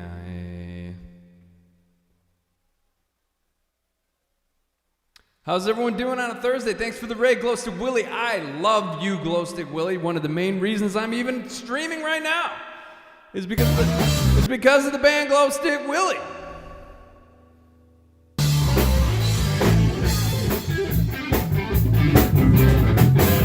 Yeah. Okay. Little backstory. This is from Brown Christmas 2019, a show we do every year called Brown Christmas in Detroit. And this is the guy I just was interviewing, Mr. on stage with Downtown Brown. Trev's in the video. Let's fucking do it. Let me see how loud my guitar is. It's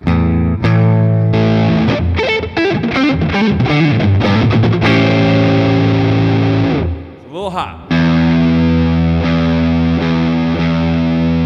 Yeah. It's a little hot. Little hot, little hot, it's a little hot, it's a little hot, yeah, little hot. Hey. Let's try it out. Everyone, thanks for the raid. Glowstick Willie, let's go. Let's go. Oh, God. I need to turn up the video. Yeah.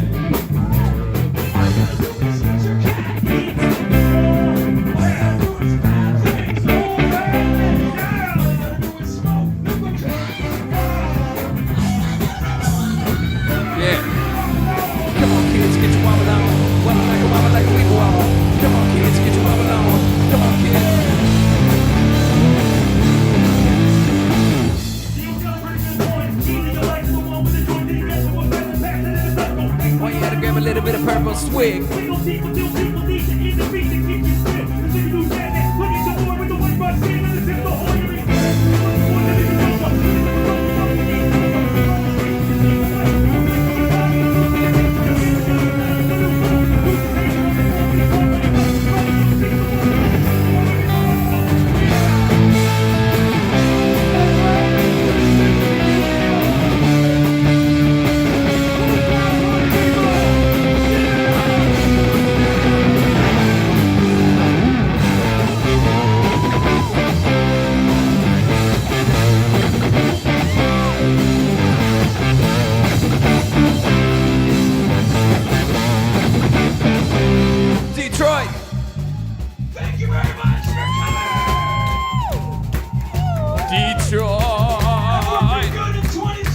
Yeah, everyone be good. The best year you can be.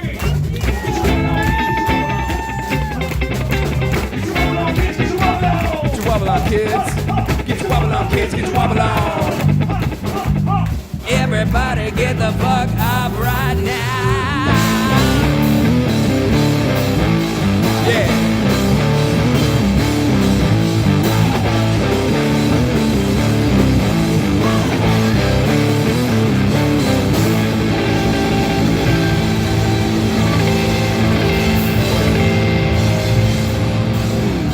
Look at how short my hair was.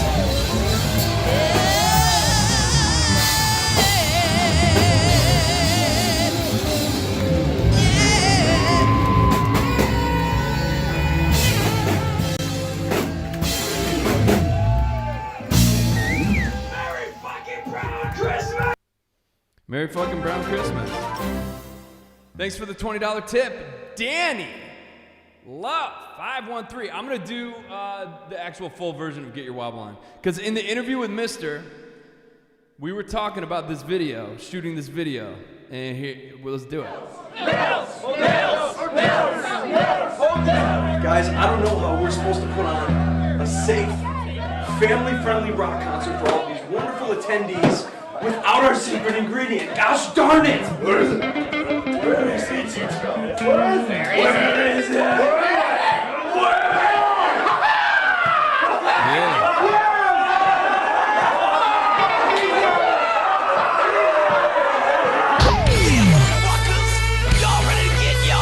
Let's go.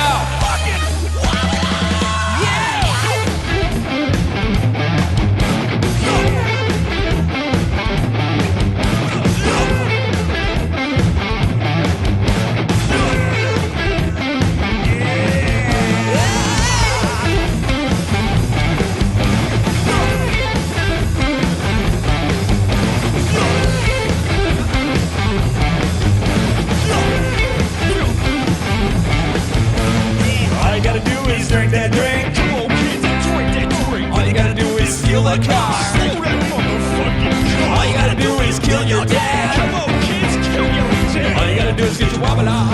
Come on, kids, get your wobble on. Come on, kids, get your wobble on. Wobble like a wobble like a wee wobble. Come on, kids, get your wobble on. Come on, kids. Let's go.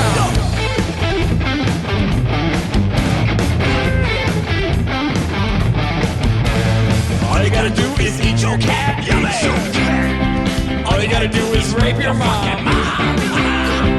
All you gotta do is smoke liquid crack. All you gotta do is get your wobble on. Come on, kids, get your wobble on. Come on, kids, get your wobble on. Wobble like a wee wobble. Come on, kids, get your wobble on. Come on, kids.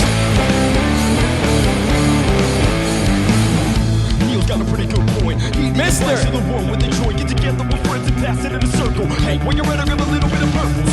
Swing on deep until people need to intervene to keep you still to drink and do that, man. Look at your boy with the white Russian and the chip of oil to make it turn. What's the point of being sober? This was so good, what will keep over? When they're all leaving, you see them playing them all big. You've been pounding on losing the chips, got your feeling good. The size of a new ball, and the truth is saying you're only gonna be tall. And you're waiting, growl, don't beach, you're both your butt cheeks to go and get your swallow on, you know?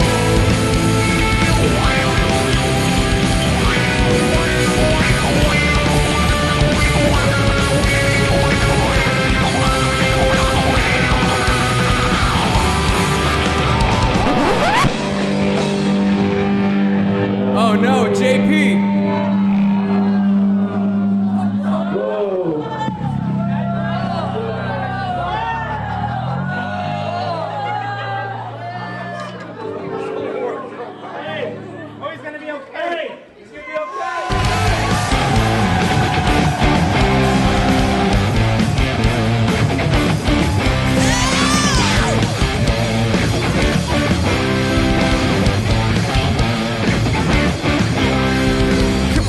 Get your wobble on. All you gotta do is drink that drink. Come on, kids, get your wobble on. All you gotta do is smoke liquid crank. Get your wobble on, kids, get your wobble on. Get your wobble on, kids, get your wobble on. Get your wobble on, kids, get your wobble on. Everybody get the fuck up right now. Let me see those emotes.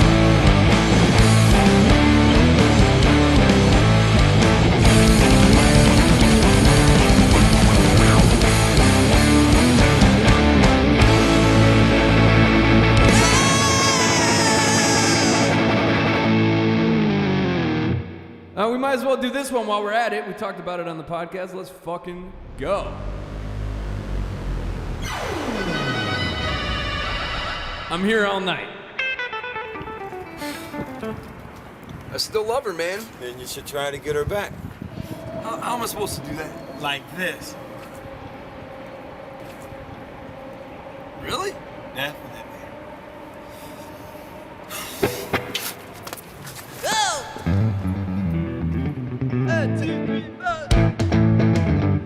Come on, everybody.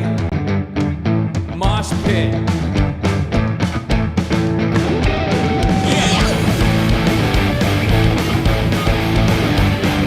Mosh. Let's go.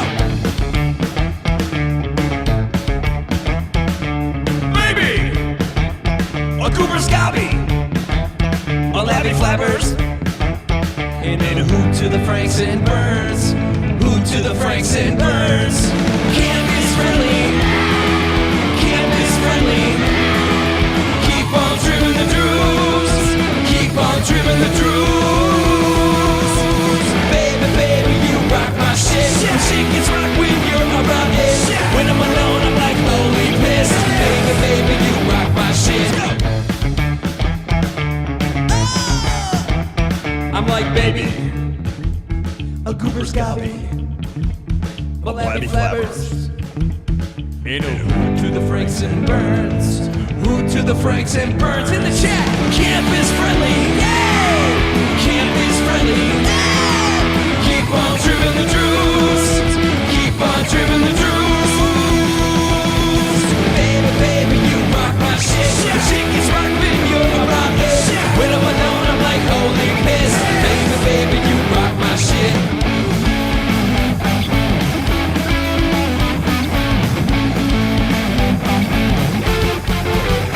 Oh, baby, baby, you rock my shit. The shit gets rocked when you're around it. When I'm alone, I'm like holy piss. Baby, baby, you rock my shit. Baby, baby, you rock my shit. The shit gets rocked when you're around it. When I'm alone, I'm like holy piss.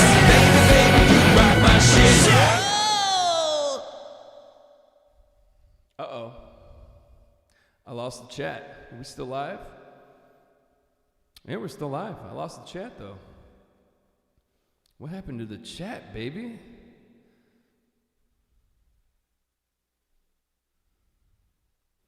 Got to get that chat back, baby. Got to get... Okay, there we go. Got to get that chat back, baby. Got to get the fucking chat back, yo. Got to get the fucking chat back, yo. Okay, it's saying this site can't be reached. Twitch. Oh, there's the chat. Jesus, man. If you're still in the chat, say something. Cal, Florida. Okay. I'll keep playing the music. I will keep playing the music. I'm only going to do a couple more because I got to move tomorrow. I got to get some sleep. Yee.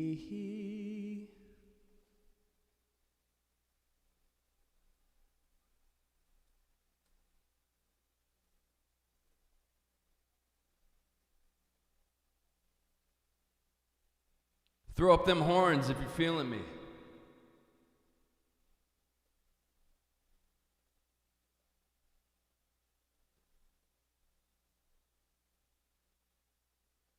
Horns in the air. Let's do Cal, Florida by popular demand.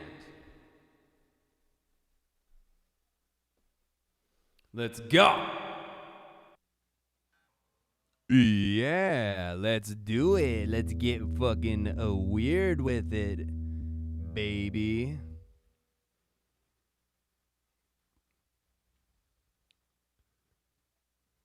Come on, play.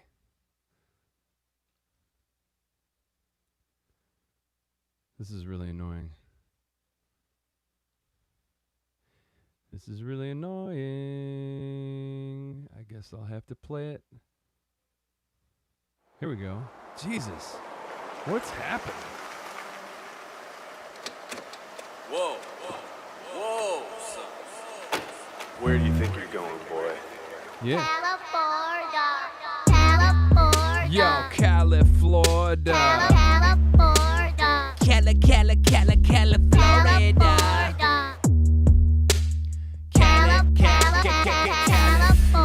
Sometimes you gotta do a thing that does like an entire thing and smite these filthy fire-breathing pirate sheep in dire need of Shire, leaving tire streaks of cider bleeding spiderlings with hyper-speeding fighter fleets, cause that shit is inspiring. The van will leave from Dantooine at 3:13 on paddle steed with saddles fleeked in tattered cheap rags of meekness and savagery, enchanted things an alien archetype is commanding me to spark the deed and tactically basking steep in insanity. It's almost January, even when it's fucking April, and I'm totally alone here. Even when I'm fucking Rachel, it's as soulfully emboldening as anything I've ever tried. Aside from being born in this, and therein lies the reason why I'm going to Wales. Meeting the Welsh, finding the truth, exploring myself. Going to Wales, meeting the Welsh, finding the truth, exploring myself. Going to the Pacific coast, to a very specific kind of place. Gonna waltz where the whales start swim, to the girl with the apricot face. You've been in the Shire way too long, got a beard growing on your heart. So we got this about to do a theme song, and the van's ready to depart. Bars. She broke my heart, I'm over it. Now I'm thinking about folding clothes and shit, cause I broke cause two didn't notice it. Now I'm Denver, leaving on a plane because of it. What we did, the wheels of life was set in motion. A swirling cauldron of emotion, never been in so much pain, and I hated it. What we did, our hearts they suffered much commotion. I was locomotion to the ocean, and I miss you every day. And I never forget the Prince concert when I hailed you during Purple Rain. The single tear rolling down your cheek when you listen to his words. But seriously girl, you're a bro, the time has come for me to go. We'll meet again when we both grow. I am going to the Pacific coast, to a very specific kind of place. Gonna waltz where the whales start swim, to the girl with the apricot face. You've been in the Shire way too long, got a beard growing on your heart. So we got this about to do a theme song, and the band's ready to depart. Stock up together with the tangerines and hop in the motherfucking van to leave. I'm gonna wave goodbye to my family and plant apple seeds all over everything. Stock up together with the tangerines and hop in the motherfucking van to leave. I'm gonna wave goodbye to my family and plant apple seeds all over everything. Stock up together with the tangerines, wave goodbye to my family, hop in the motherfucking van to leave. And plant apple seeds all over everything. And plant apple seeds all over everything.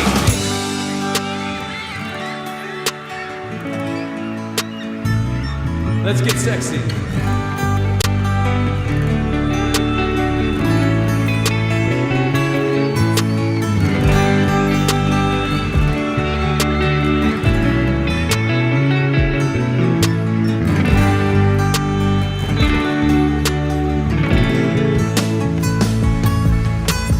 Gonna find a girl with the apricot smile and a tangerine heart to stay for a while. Gonna find a girl with avocado thighs, a portobello soul, whatever that implies. I'm going to Wales, meeting the Welsh, finding the truth, exploring myself. Going to Wales, meeting the Welsh, finding the truth, exploring myself. Going to Wales, meeting the Welsh, finding the truth, exploring myself. Going to Wales, meeting the Welsh, finding the truth, exploring. Where do you think you're going? Going to Wales, meeting the Welsh, finding the truth, exploring myself. Going to Wales, meeting the Welsh, finding the truth, exploring my mental health.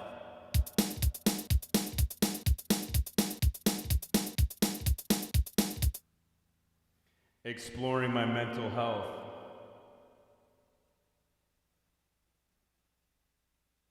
Exploring my mental health. Exploring.